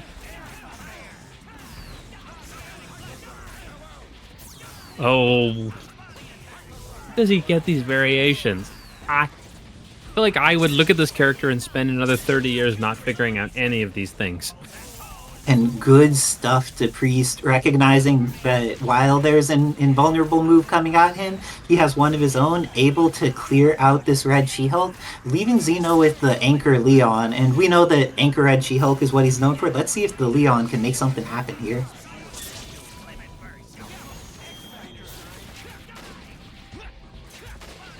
Okay, trying to get some upshots, and this is where Priest decides to make friends with the top of the screen. He's it's like... such a good... Good stuff to Priest, and with that... Oh, he's missing the crouch part of crouch medium to OTG multiple times here, which is very strange. But great stuff playing neutral, and with that, it looks like Cafe going to take the first game over Xeno, trying to make it through here to play in further in the lower side of the bracket. I gotta say, am I seeing things, or did our dear friend here just turn M.O.D.O.K into a soccer ball from the high point on the screen? Oh my gosh, this hit could potentially be so much. M.O.D.O.K very satisfying character to hit, even though his hurt box is weird. It allows for some satisfying things. And now M.O.D.O.K comes in, so Magneto's able to get back his life. Marvel 2 Sentinel makes it through the shockwave. I'm a little surprised on that because I believe that one, is it only projectiles that it'll get through? Because you can get swatted out of that move. But M.O.D.O.K here will need to use meter or just maintain pressure. Ah, Xeno blocked for so long. But Xeno's Leon, that was a confirm that had lots of hits right at the beginning. And because of that, looks like the snap is on deck for Cafe. Going to be able to potentially kill off this red She-Hulk.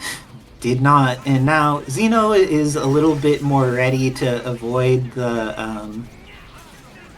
the Killer Illumination punish on their bionic arms, so poking with some alternative things that don't have flash, but now Red She-Hulk goes down and it's all up to Leon again.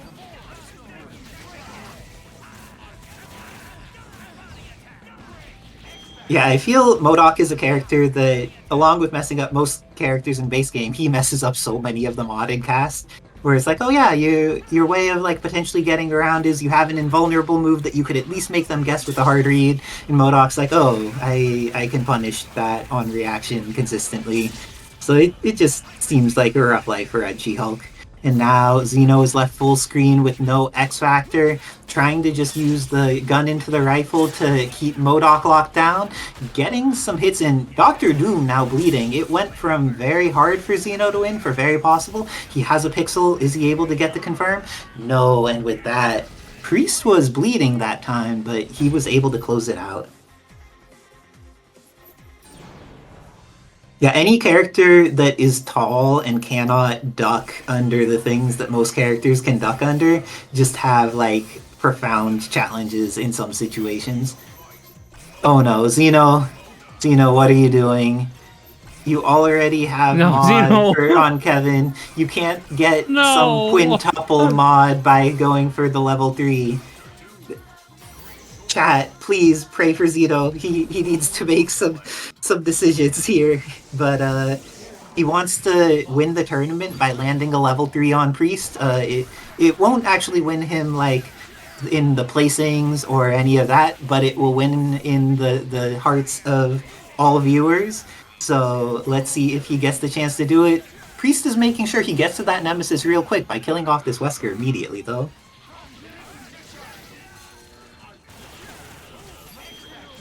Oh, and it looks like Priest is like, yes, you could have Nemesis to try your level 3. I will kill the good characters on your team before there's any chance to do something threatening with them. And now M.O.D.O.K DHC should kill this off, and with that, it's down to just Nemesis. X Factor is done for Cafe.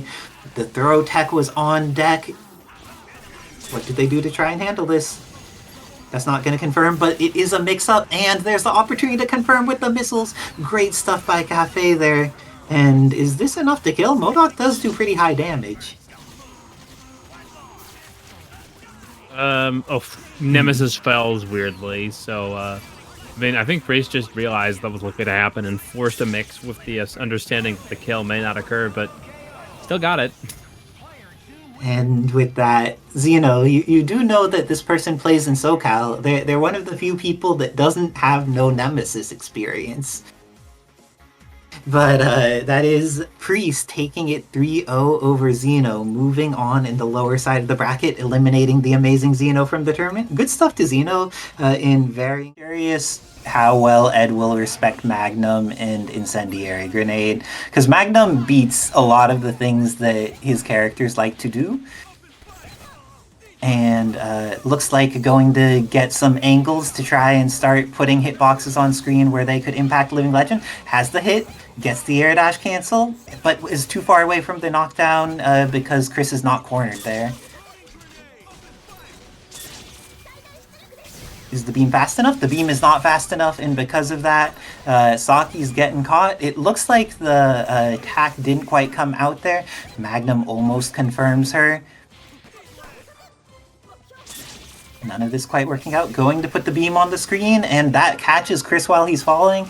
The regular gun has You guard break yourself with it, and then Magnum didn't recover quite in time to get out of there. Ooh, the Cyclone kick to the other side. Ed is being scary, but his command throw doesn't work. Living Legend ready for it.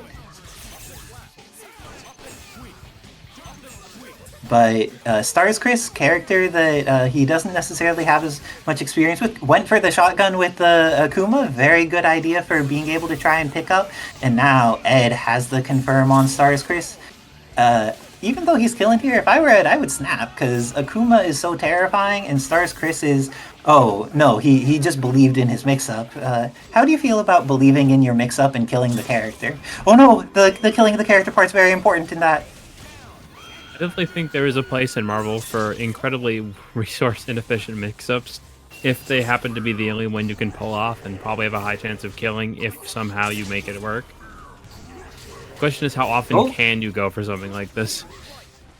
And the teleport, Living Legend reacting to teleport nice and early. Good stuff here.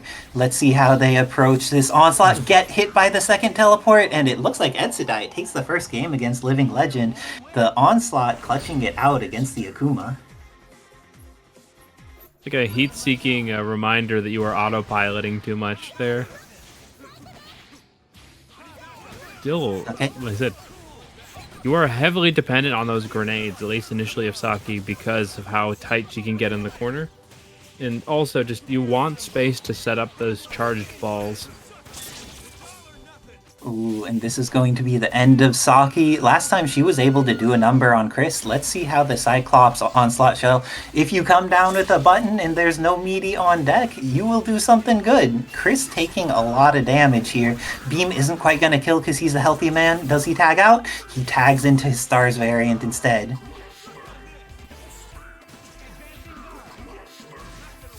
Putting some things on screen. Living Legend trying to figure out how to use the various tools here.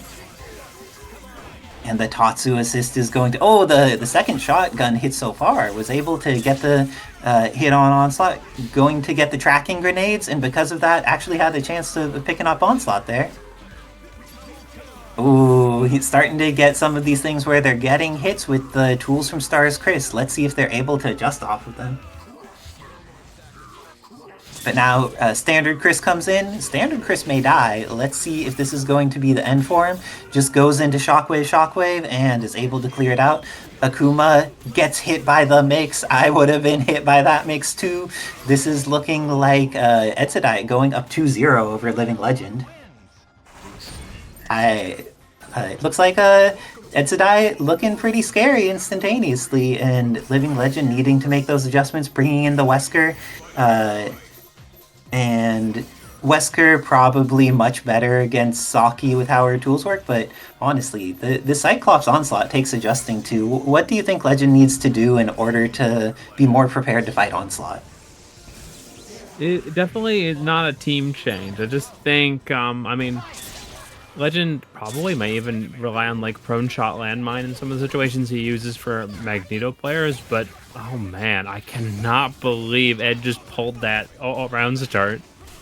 Just got the counter. She gets more value out of it, but this time it's going to be Saki barely surviving. The Shockwave gives an additional chance, and Living Legend teleporting with that S gets the confirm. Saki's going to go down. Double jump from Cyclops. Very good at being evasive here. Has the hit, but is going to build plenty of meter now that he has install on.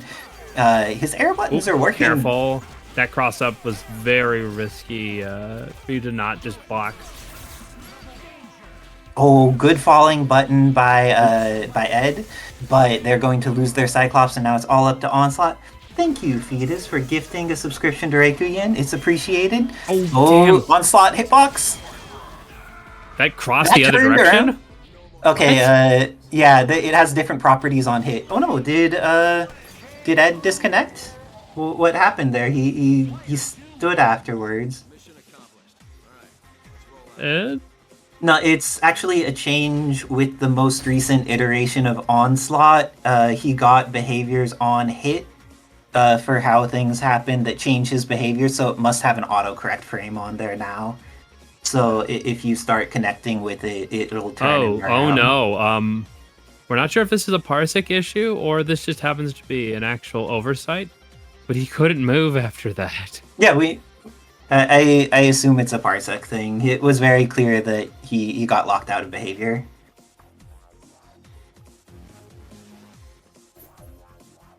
Let's see if he's able to get back in there, because that had been looking like a great set so far. Let's see if he's able to get back into things. Hopefully it is not a bug introduced from Onslaught's most recent iteration, but looks like Saki getting in some shots, manages to snipe Wesker before he gets the glasses off. Now the glasses are off because he took damage. Oh, and nice. The throw is on deck. He really delayed that throw.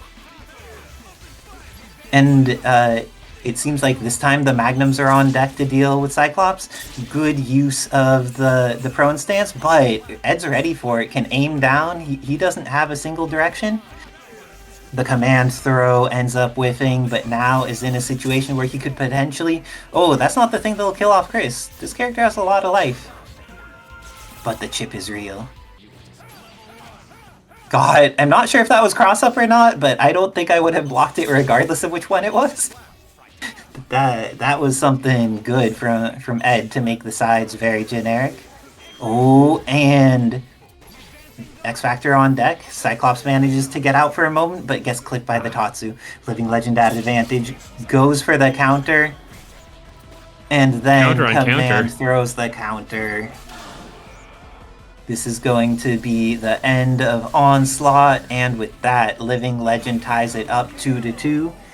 Lost in Nightmare, still an amazing, amazing super. It just like, it's very satisfying.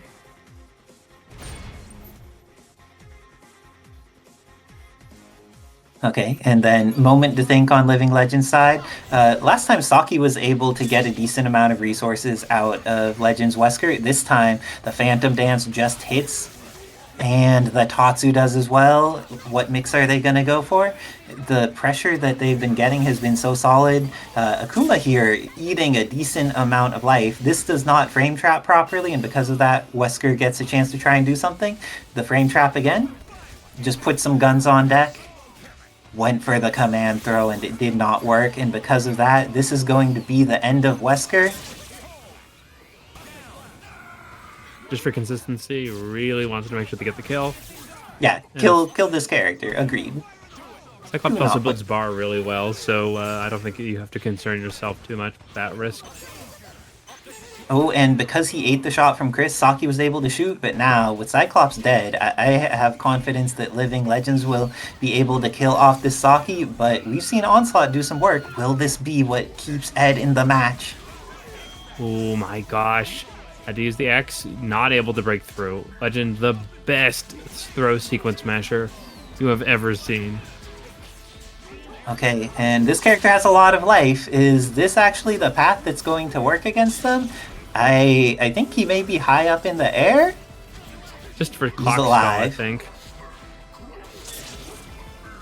That might confirm, and because that confirms is going to be the end of Akuma, and with that, this is going to be a battle of Chris versus Onslaught. Chris does have X-Factor, though. Let's see how this ends up being approached. Ooh, really good use of the projectile counter there. Going to put some hitboxes on screen. Gets the mix because of the advancing guard timing. Ed looking like they're in a good position for this. Putting more stuff on screen. Sees if they could get the mix. And the armor trying to get through. But even a single pistol shot did so much damage there. Will Onslaught be able to get this mix? Instead, nice he gets shot by a Magnum. Living Legend moves on in the lower side of the bracket, eliminating Ed Sedai. That was a brilliant set by both players. Ed was cooking, and even though when Living Legend went to his Wesker, he was able to close out the 3, it was a very close match between very excellent players. Great stuff in debate.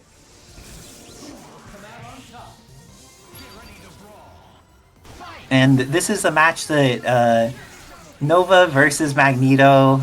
We're seeing the base game versus base game coming out, but this is a thing that both players often are like, dang, this matchup is hard. So it's not one of the ones that like consistently only has one side of the field feeling like they're in a good situation.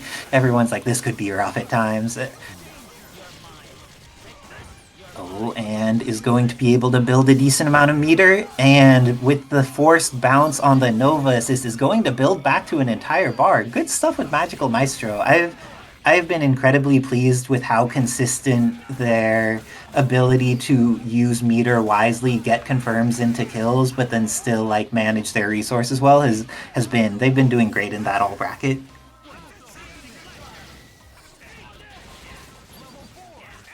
Oh, and the blocks have been on deck. Good stuff on MagicalMistro, figuring out which side they're on and blocking appropriately. Let's see if Human Rocket just gonna go for a weird mix, but then gets the throw. Wow, MagicalMistro playing with all the guts here against Priest, getting the throw against Priest when he is in that terrifying situation behind the shield. This is going to be a lot of damage, and we've seen that their Spiral Sword confirms are enough. They haven't used the Vergil assist yet. You're right.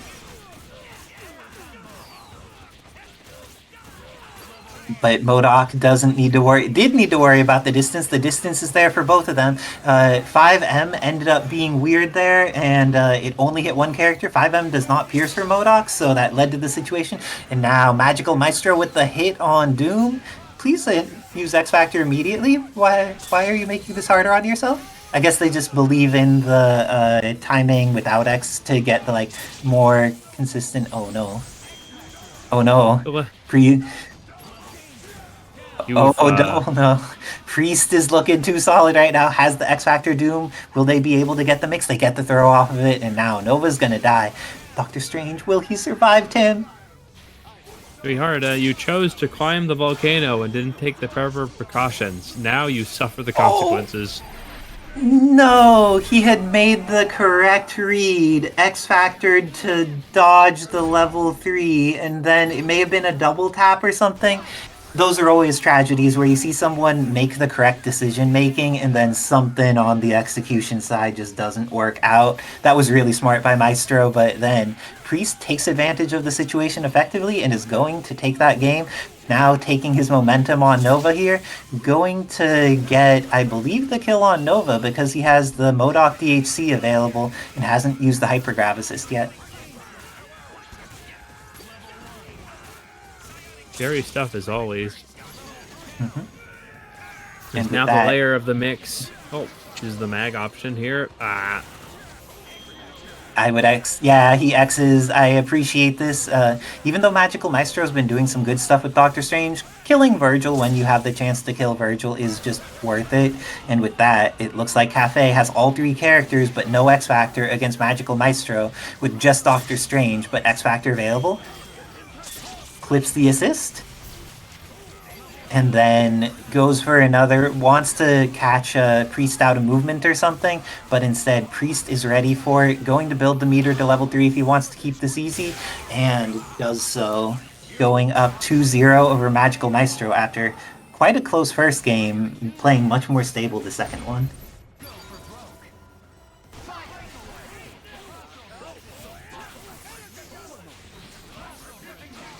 Oh my gosh, getting some Mag Blasts on screen. Doctor Strange is in assist getting cooked. No. At this cafe, the customer is always dead. Oh no, I do not like cafes that work that way. Do not recommend. If your cafe leaves customers dead, please form something better. There are better ways to live life. Oh, went for the mix there and gets the hit on Vergil. Yeah, it was a tragedy how much Strange just got double boxed there. Oh, Devil Trigger into Human Rocket trade? Human Rocket does not trade, and with that, Nova goes down. Devil Trigger does mean Vergil has better incoming options, but not anymore because he's dead. And with that, pre-seals it out with the 3-0 and the perfect, going to eliminate MagicalMistro from this bracket and move on in the lower side.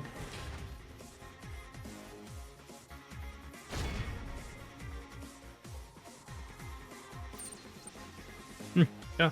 Maestro, we hope you come back. You already have quite a few fans in chat. Oh, Chana Masala. Yeah. But let's see, big they're on ready. Tofu. Oh, and ShinyVonDitto going with the all modded here against Living Legend.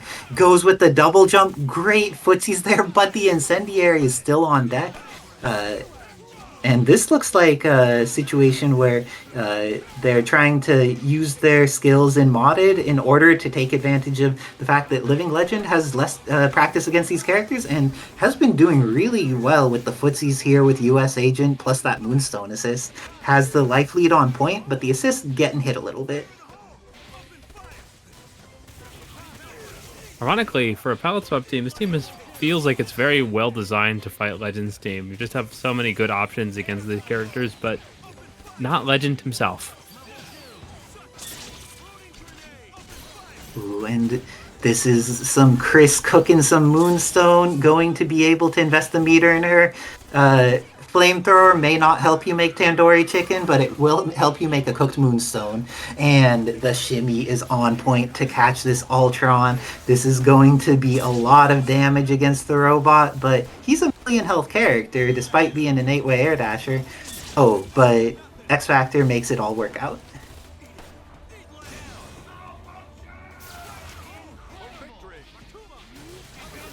And goes for the mix, hits the cross-up overhead in the corner, and invests the beam. Living Legend going to take this first game against ShinyVonDitto.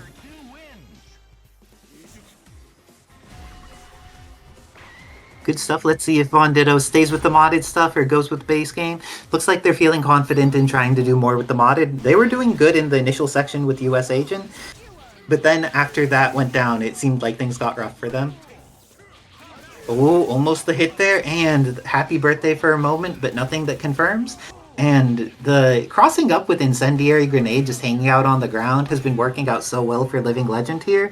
VonDitto's just been getting caught by that, and now Ultron manages to get in safely. It doesn't even take that much chip damage, and now is free to do stuff from the skies. Gets the hit on Chris. This is looking good for VonDitto, and goes for the snap. Oh geez, does he get over the top? Moonstone is bleeding as much as possible. This girl needs some support. There's no pads on deck, and this is going to be a tracking shot, so gives the opportunity for Living Legend to get in Stars Chris relatively safely. But the tri-jump with S. Snap on deck. And Living Legend, with these buttons on incoming, has just been working. Oh, VonDitto with the mix, but unfortunately her crouch light is terrible. Moonstone is a great character in many ways. Her crouch light is 0% of that, but the X Factor lets her kill off Chris real quick. What does she do on the mix on Stars? Gets the hit, but doesn't have the belief. Go into the super quickly to keep that X Factor time alive for just a little bit longer. And tries to get around on this Akuma. Ooh, nice block by Living Legend, getting the high block. Still has X Factor and meter, so she's at a position where... Oh, that was Demon, I'm sure. The dash, that was nothing. That was 100% even. And now ShinyVonDitto, like, nah, I'm ready to bring some things from the base game. And Zero is coming out against the Chris. Zero, definitely a character that has some tools that can interact with Chris quite favorably. He is very short, and Buster is very strong, and he could do things from the air that annoy Chris at angles he does not like. And this also has Vergil in the back. This seems like it could be a very good decision. Do you think this is the thing that's going to bring VonDitto to victory? I feel, personally, like I'm more scared of his Spencer than I am of his Zero, but if he feels like this is the right thing matchup-wise, I can understand going for it. Oh, and he's right. Gets the mix-up with the Command Dash and Jam session. This is potentially the end of Chris. Has access to the Vergil assist. And now... Oh, dropped the second lightning, but because of that, is going to have more meter and build tons of meter just hitting this Chris. Great stuff to ShinyVonDitto. He is not getting the lightning after Buster there. VonDitto hit twice with the back-to-back tragedies, and Living Legend makes sure that the tragedy is not for Chris. Yep. The tag to save his own Chris, and Stars Chris gets hit instead, but there's no confirm on deck. And because of that, ShinyVonDitto manages to start getting momentum. I'm Living surprised Legend. Legend doesn't use the Magnum Super more. I feel like he really likes to use supers as point breaks. And that one is The just Magnum Super- outstandingly good at it. Ooh, good block there. And is ready. Puts out some hitboxes on screen. Has been very good at avoiding a lot of these until there. ShinyVonDitto getting that next hit. Uses Vergil to corner carry and goes for the snap this time. I like going for snap. Uses the Buster to try and get in there against Akuma. Oh, and make sure to get the hit on Chris here. And no second grenade came out, so he's free to just like beat on him. Oh no, drop the combo. Oh, And this is something... Oh, neither Zero's so capitalized short. on that. Well, Zero's so short that Magnum whiffed on him because he was just being a tiny robot with a human face. That shotgun is actually a very good tool to try and stop Zero in his paces. But you can give VonDitto some credit. He maneuvered expertly and not expertly enough, though. Okay, Chris coming in. What's the mix? Making sure, thinks that VonDitto might try to do something, so Meaty's in. But VonDitto, making sure to put the stuff on screen and then go into Spiral Swords. This is very possible to just chip out Chris quite reasonably. Activates Double Trigger and throws out the round trip. And it looks like during this time, Living Legend managing to do a good job of controlling. Oh gosh, the Helmbreaker was the wrong direction. And because of that, Living Legend ready, going to be able to kill off Vergil. What's the incoming mix-up on Dante? 14 seconds left on the Marvel clock. And through the snap, ready with the attack. And Living Legend closing it out 3-0 over the ShinyVonDitto in order to make it farther in the lower side of the bracket. Nice work to both of these excellent players. I'm going to have to hop off in order to play JasonGameDev. Good luck and have fun, JasonGameDev. Oh man, it's going to be more Clashes of the Titans. It's nothing but the best of the best coming up. They said, another...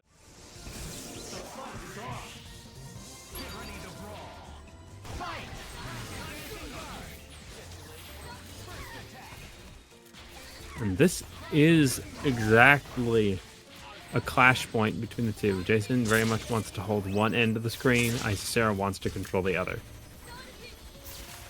When it comes to capable games like this, there is a lot of little silent warfare as in between who is willing to take the first risk. In this case, it is Isicera. Gonna build just enough bar to guarantee a kill. Really... Oh! Can actually get it. It was just a little short on the distance required. And another opportunity to get a kill. Guys, they're coming in a little cold to this, but staying in control has already managed to put most of the life out of Morrigan. Doom taking a huge hit too. Dark Force gets the perfect height extension here. Sets themselves up for the reset opportunity and going to put the pressure on Morrigan here. Jump Session gets the chip. Has one bar. JasonGameDev still set up with his powerhouse anchor. This match is not over. No easy confirmed. That is going to trade for the favor of Vergil here. And now it starts. Satan is on the screen. Jason's still sitting at only one bar while in Devil Trigger, but there is so much he can do. Just raw force. Now Isicera has to hang 10 for this Dante. Clobbered into the Hellhammer. Going to use a quick X Factor adjust route. Has access to the Devil Die. Also, Kevin, how did the names get flipped?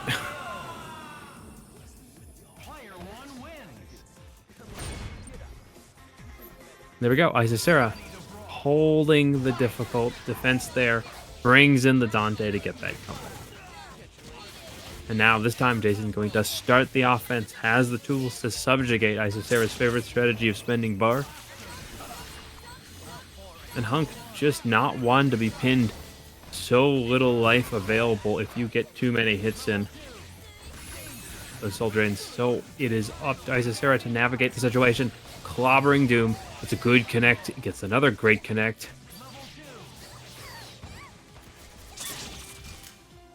And let's rip the meter here. aiming for a knife. Dark Force Connect. Has possibly just a little of that tailing install to get the mix there.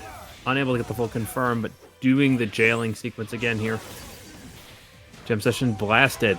Isicera confirms. Just a little too far, and now it is Doom's turn.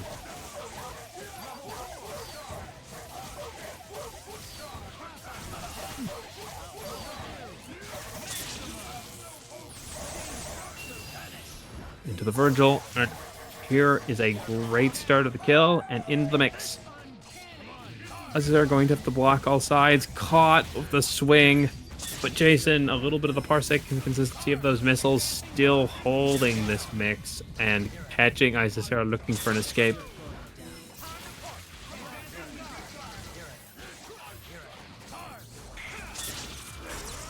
Okay, immediately landing into the double trigger. Isicera just looking to slow down. Still has X Factor. And a good amount of free damage on that assist, making use of the lightning. Ooh, caught into the swords. Jason still has access to his X. Oh.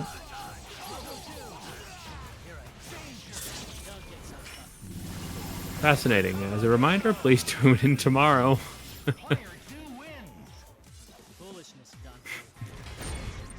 Not to be too distracted, JasonGameDev going to put a victory on the board themselves.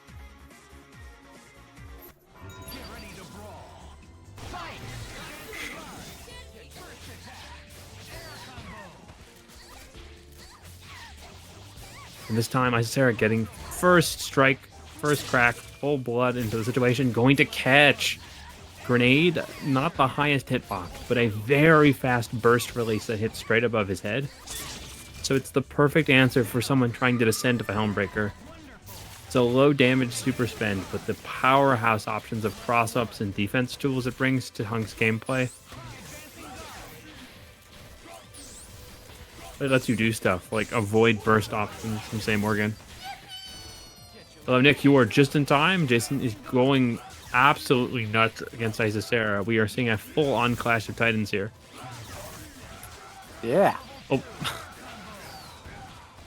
Okay, has 2 bars. This is going to be just enough. Oh, didn't trust the kill. Crazy reset opportunity, but oh no. Going to have to rely on the Dark Force chase here. And by rely on the Dark Force chase, I mean get caught in photons and let Vergil start his stuff. I don't think I've ever seen Isicera play John, so this ought to be a treat. This is actually the second week she's played him. How often have I been in these things? It's been a while. I don't know.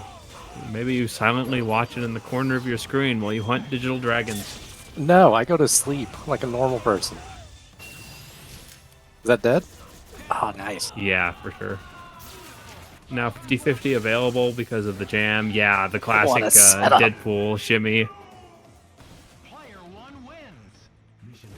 I know it was East Coast last week. I also had to work last week. Confirmed. Let's all thank Nick Page for staying alive.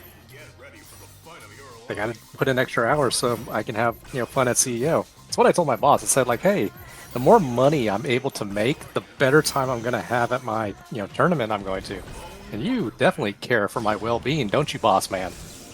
And he agreed. Like, no lie, I was thinking of going to CEO, but flights and hotels are expensive that time of year. Yeah, no shit. And speaking of expensive, both players really have to spend every bar they get to get kills here. Oh, Helmbreaker, this is the game we play sometimes. Chichi is keying in, but Jason is now varying his timing.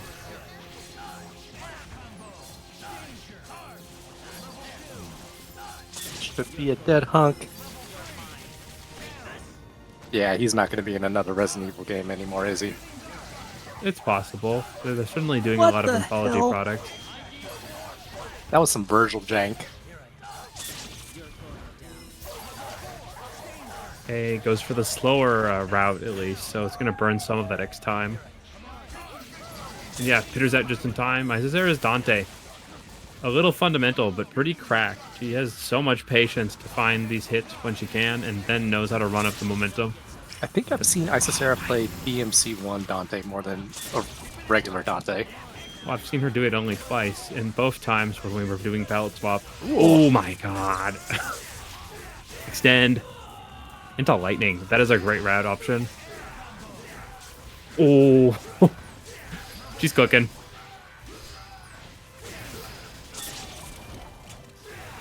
Damn, Isicera about to make JasonGameDev to Jason Game Tester. Okay, one more. I mean, this is the last course of danger, though. Not a mortal Morrigan by any extension. Yeah, just barely didn't get to that level 3, so has to take the damage he can get here. Dante does pretty good against Morrigan solo, yeah? And It's a very probably momentum-based staying there. situation. You have to keep your meter controlled, so you always have access to Devil Trigger to do things like this, yeah. Oh, that was ambitious. Crazy, crazy person. Oh my god. And she just got out of Devil Trigger, so she gets to build the bar, too. No! Yeah, he's so good at smelling those anti-Helmbreaker tech. So close. 2-2.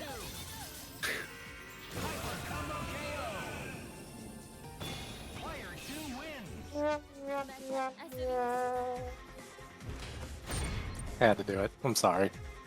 I mean, that was 2 curses in a row. It was like she was literally a micropixel off of getting Double Must Die in the first combo.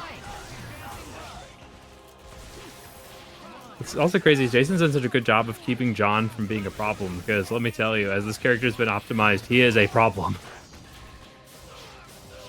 Oh, that is a good confirmed. reset. No, I don't know, comboed, yeah? I think it did. I'm tired. Yeah. Very early on it combos, and then later on it just becomes a reset, because you can just maintain that shifting momentum. Go straight from a plink into jump. So early it combos, late it's just a very silly reset.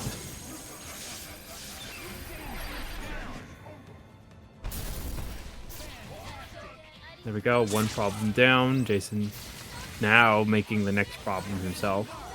Yeah, this is probably not a very fun map, but oh my god. Oh, that's a little low. Her tiny frame makes it so hard to get those setups again. But it works. Maybe Yeah, Isicera that will do setup. The Raging Doggy? I don't know what it's called. I forgot. But also, if you notice that Isicera is using the kind of terrible aerial as a low hit stun setup into jam session. I did not notice that, but I'll take your word for it.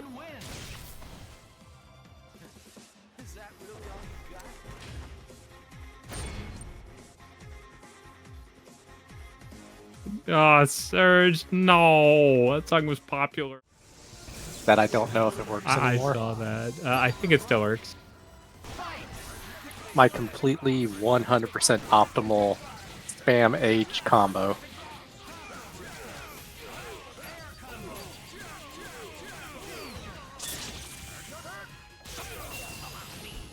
An instantaneous birthday. This, Yep. yeah. And that's the scary, like, I feel like M.O.D.O.K has managed to duck a lot of criticism, but the fact that a lot of his better supers lead back into the Nightmare mix, it's just something I'm absolutely baffled stayed into this game. Then again, who played this character in vanilla? I'm trying to think of someone and I can't. Is Royal Flush playing him in vanilla? I honestly cannot remember.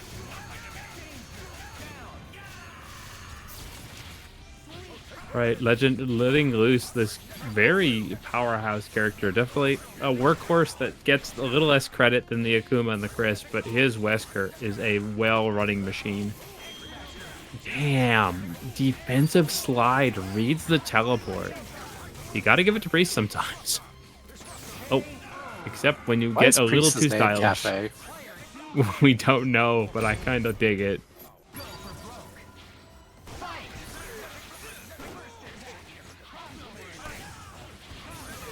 Maybe he's like a lot of those YouTubers and is sponsored by a coffee company now.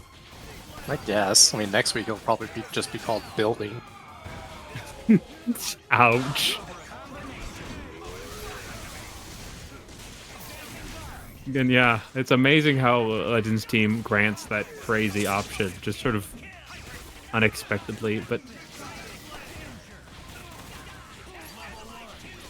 generally, and like you just think, wow, this Chris character is so good, and then you realize, well, he is good. It's definitely Legend that makes Chris just feel unstoppable sometimes. Good attempt to break out of that, but Priest variation for setups. That's a good X Factor. That saves 2 characters, considering how little HP is left on Doom right now. Oh, and when you get the mix.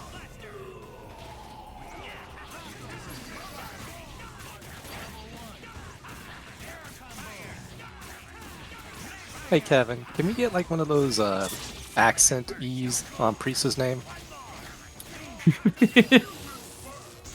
Is that possible?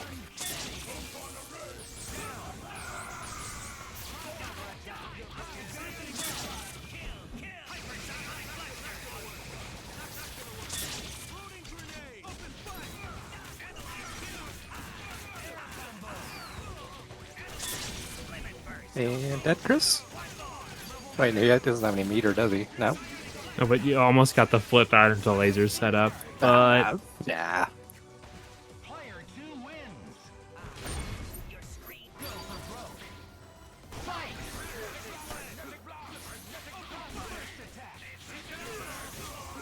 got the sheer amount of variation of throwing one move that Magneto players bring to the table is wild.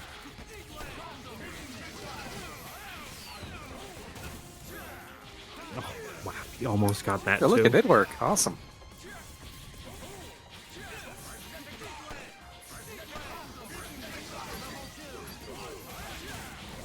A good punish.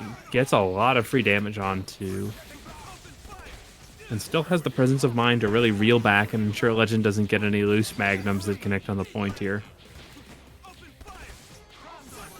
Alright, The priest name just bugged me because I spent the last 4 days playing Expedition 33. It has a lot of like French language in it, and I just can't look at it without like it having the accent on the E.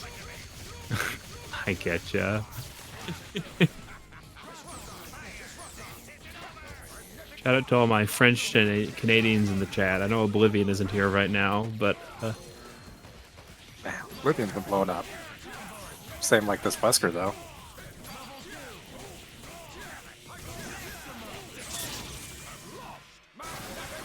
a full damage for the DHC route here.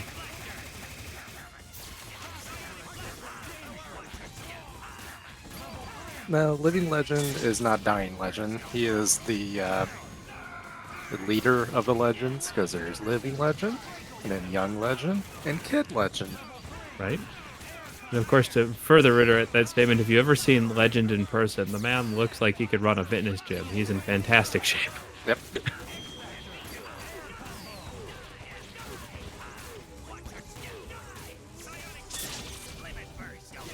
One more extension. Doesn't need to go for the 2 because of the low HP for Akuma, which means we get to see bomb or shield variation. Ah, that still connects.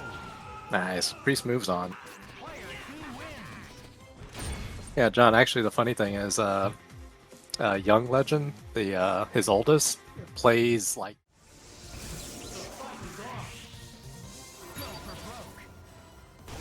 And we are into the action on the left.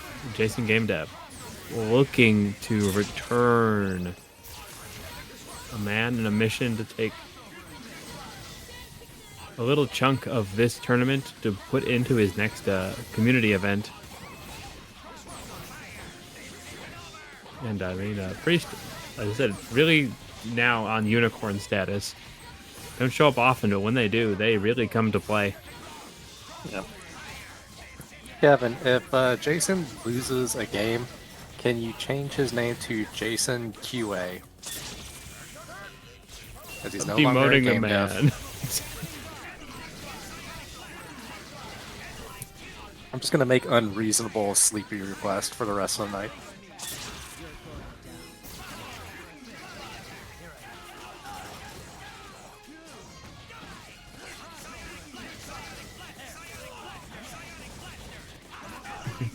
Okay, yeah. You have to see, this is a big point of holding the line here.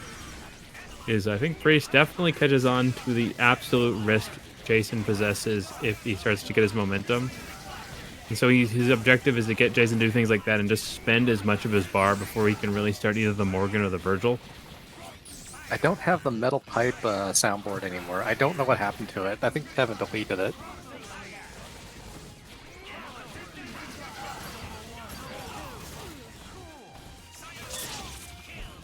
I know, but you didn't. I didn't say you had it in your server, but you probably still just deleted it from my soundboard specifically with your hacking skills.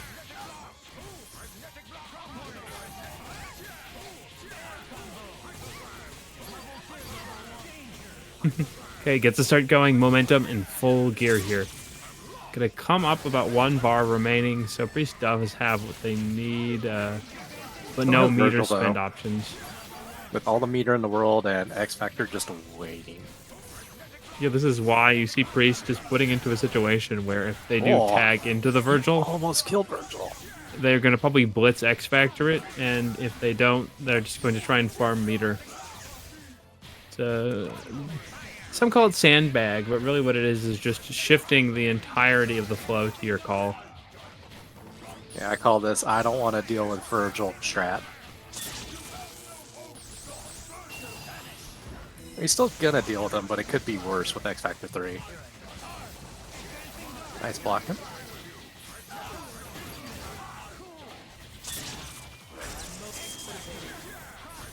I gotta go let my dog in. Isicera, can you tag in? I can tag in, and I'm tagging into 4 seconds of Vergil. Will it be fast enough to do something? It is not. Oh geez, it might be! Why did you summon Dr. Doom? That was a way that it could possibly die.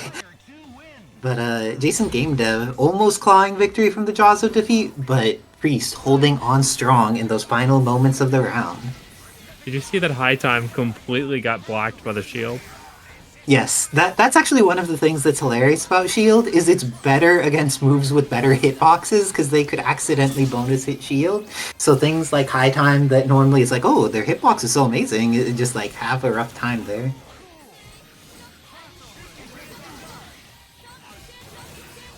Oh, I took some psychic damage from Psychelic's puns. Do not stop punning, but that one hurt me. And now Magneto needs to deal with Morrigan with 1 bar. Dr. Doom is bleeding pretty hard though, and the shockwave is not going to be quite fast enough to connect, which means the JasonGameDev gets this opportunity to get Astral on. And the shockwave will be on time, but there's no confirmation afterwards. Everything is looking very good for Priest at the moment. And the dry tag into Doom masterfully punished. Not even dry tag, it was covered by 2 waves of Soul Fist and still was masterfully punished.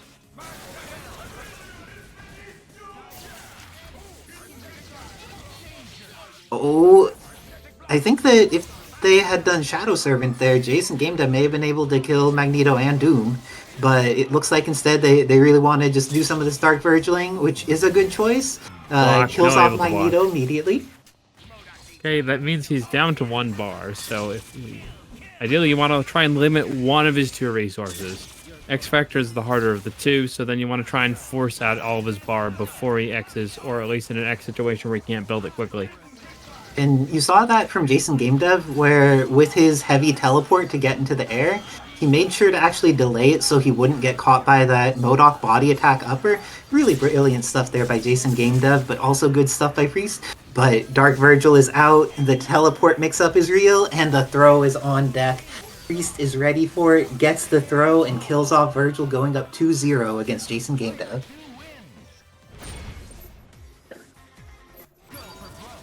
Okay, let's see what adjustments Jason makes. Gets that Shadow Blade at the start of the round, doesn't get to confirm off of it, but now has put Priest to below 1 meter. Priest is back to a meter, but Astral's on and has lost some chunks off of his Magneto's life bar, but avoids the rest of Astral incredibly well. Going to fall into some Soul Fists, but oh geez, he is down to 1/3 of Magneto now, and that is not where you want to be. M.O.D.O.K manages to get in safely, and gets caught by so many Soul Fists. There was nothing safe about that. I was wrong. But without Astro, Morrigan is much more reasonable to fight. She is not putting things behind you. And missiles from both sides means that some of them are going to hit the Morrigan player and not just her opponent. This is going to be Priest confirming off of his Doom in order to kill off Morrigan. His entire team is bleeding, but he has managed to keep them alive. How do you feel about the balance of maintaining team life, Wizard Tim? Really big of M.O.D.O.K teams because you often need the entirety of the team to pull stuff off. So when you have such a powerful engine, you very much break apart what is the normal assumptions about one strong's character's tools being the essential. And with M.O.D.O.K, either the DHC or the escape routes are so important. So that's why, like, we'll see the same thing when Mothman was at his peak too, where you're just balancing the life between characters is so critical to keeping this engine alive. And that's going to be both the end of Vergil and the end of Doom. That is a very swift way of turning it all around. Oh no! Oh, you've done it again. JasonGameDev, he has life in him. Let's see what he could do with this Doom. It looks like this. Crash. Oh, and hit with the 5M there. Missiles, and it's a pretty light hit. Yeah, that was a good idea, but you probably just had to fade back for that. Oh, will that connect? It's a little high. No, it still connects. And here comes the goop and the missiles. You can't do much. And with that, Priest is going to move on to Grand Finals. I'm going to have to hop off in order to play Priest in Grand Finals. Good luck and have fun, Priest. And also, great work to Jason. Into it. Were I able, I'd be asking you to make some noise for Isicera and Cafe Grand Finals. Isicera going on the offensive. That shield going to do a great job, though. And Priest understood the design that he needed to between missiles, cubes, and that shield to put pressure back in his control.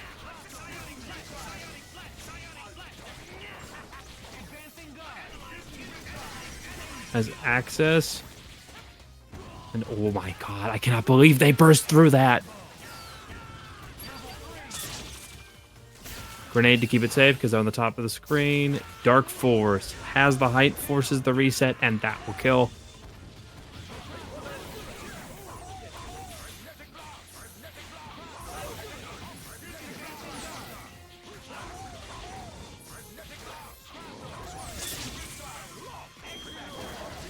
Good connection here. X Factor and Priest. The precision, the patience, not afraid of the pressure, does leave themselves open as Isicera slim connects through those missiles.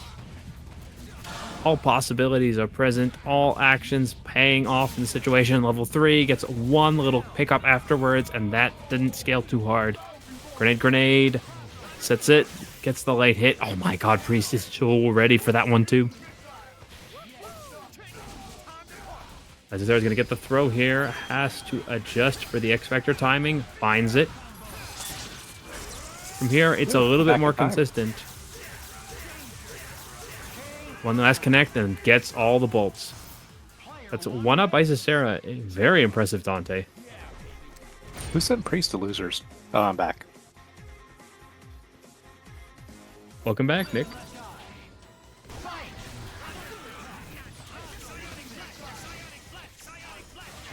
Ah, so it's a run back. Cool. Mm-hmm. I think like what's really actually helping Isicera out is that she plays M.O.D.O.K, so she's definitely not running too many H's into that shield. Because HUNK's H is like one large hitbox, which means it will be deactivated. I think it might be a harder thing to figure out if Isicera doesn't play a character. Which I'm assuming the answer is no. As far as I know, she doesn't play any character that doesn't have a projectile of some kind.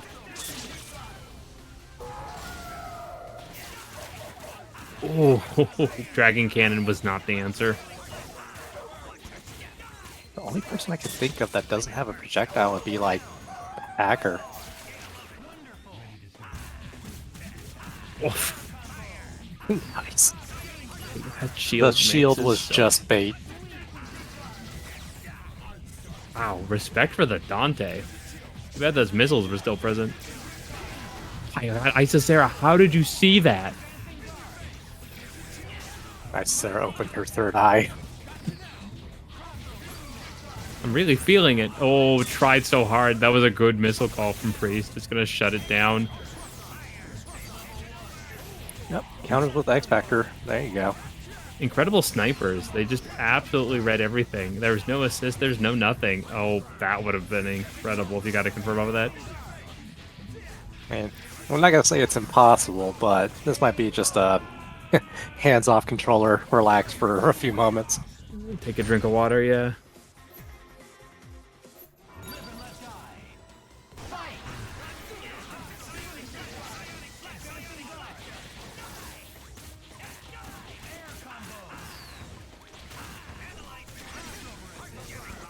Oh my god, behind the back, into the mid-screen. Luckily, I don't think there's any luck about reading that one.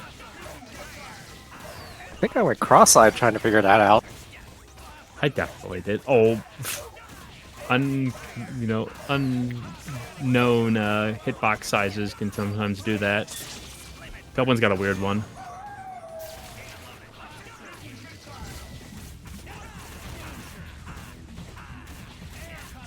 This character is very dead.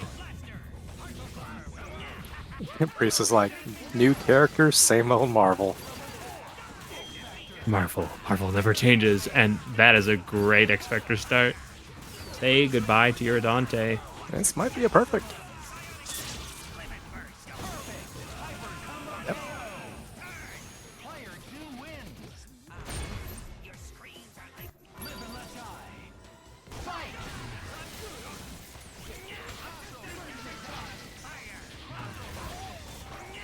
Alright, let's see if Priest wants to reset the bracket or Isicera says nope. That's a good start for Isicera.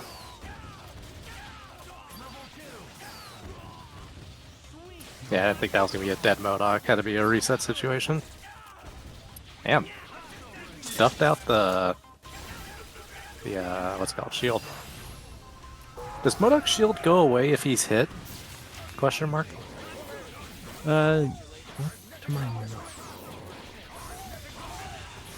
Oh, breaks through. That was a good start here, and now a fade back actually played off. Oh dividends no, the there. S. Okay, I didn't think so.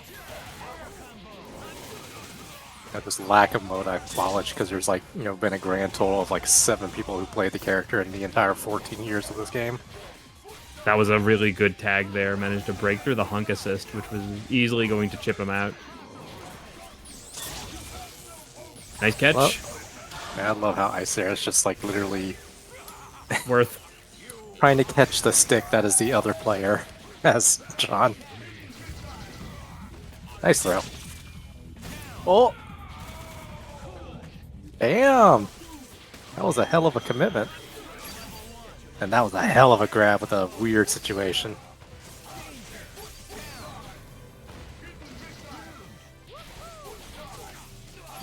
Ooh, tricky.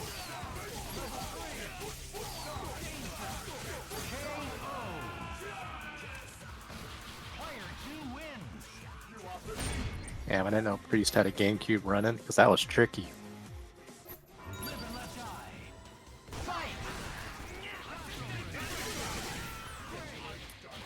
Right, things were looking good, but that was a lightning fast take to the reset here. Oh, happy birthday. Unfortunately, I don't think you can do anything after that. Theoretically, you can X Factor, but birthdays are pretty hard to confirm. Yeah. I think HUNK is good at making the birthday happen, but just not like doing a full screen like X Factor confirmed with no meter. Nice pick.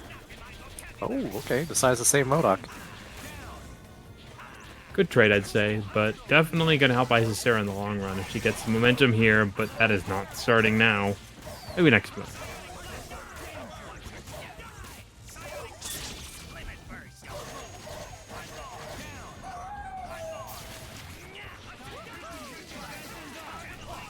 No worry.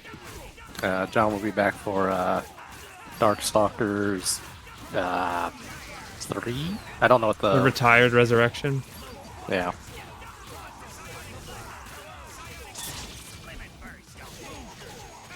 Good pick.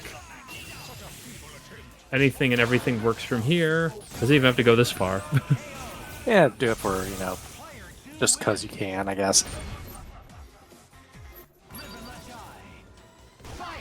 Alright, 2 more games for Priest, and he takes it.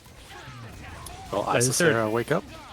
Had a That's good not really momentum waking up, but initially, but definitely Priest has held it completely in their hands from that point onwards.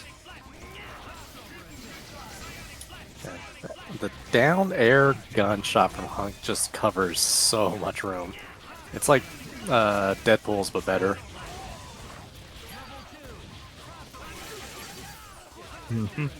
Oh no! It's amazing how confirm. well this character from Mercenaries mode comes into Marvel.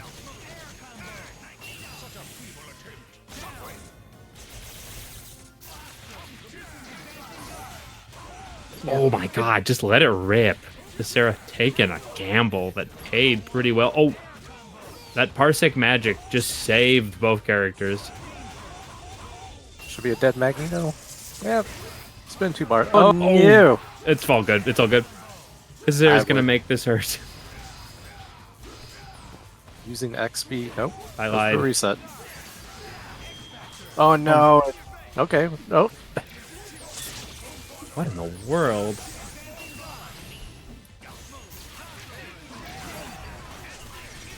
Let's just, yeah, just we'll call it player fatigue. A lot of pressure on the line here, and this is the start. Things in the X Factor. I think it's more like the. I don't know. I'm not gonna say like the new gen. It's like the mods versus the base.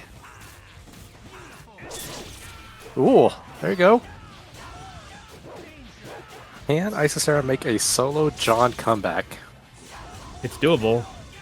Oh yeah, with There's 4 just bars, not anything's much doable. health. Also, there's just not much health across those characters. A good confirm will kill them.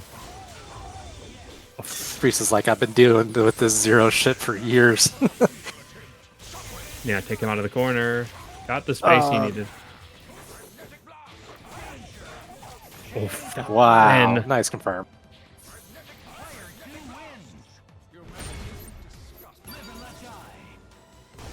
Alright, potential last match for Priest.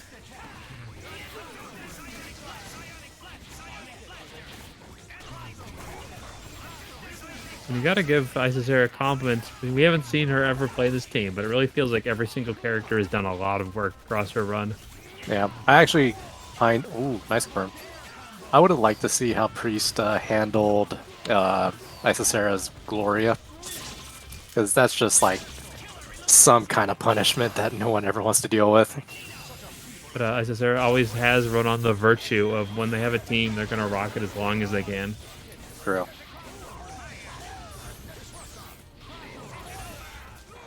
Oh my god, that was just almost a good confirm. an almost selfish amount of burst of that beast cannon. It's okay, John needs it. Indeed. God, that was a late hit, but it still connected just barely, and unfortunately not able to get anything else. Man, it looks like the beast cannon goes much, much further. I think that was one of the changes with them, yeah. Or maybe it's always gone that far, I've just never really noticed. Also definitely like involved with like timing it is a lot more control based now. Jason QA, go to bed. Okay, load the grenade. That was so lucky, but jam session. Okay. Wait. HUNK saved Dante with his last breath. Oh, almost a good breakout. I realized they had to X there. It was over. It's still doable. There's not that much life. Like that. As that goes to the Acid Rain. And this will kill super fast. One more. Devil Must Die is on the table. Get blocked.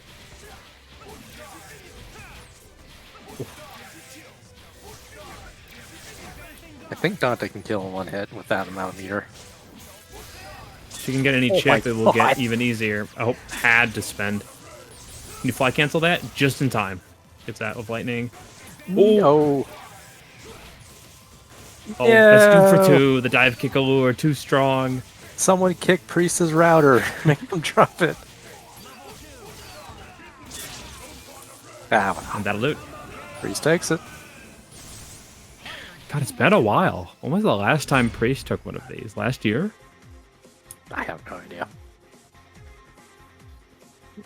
Congratulations, Priest, Isicera, JasonGameDev. It was nice to have you guys back. It's been a while, so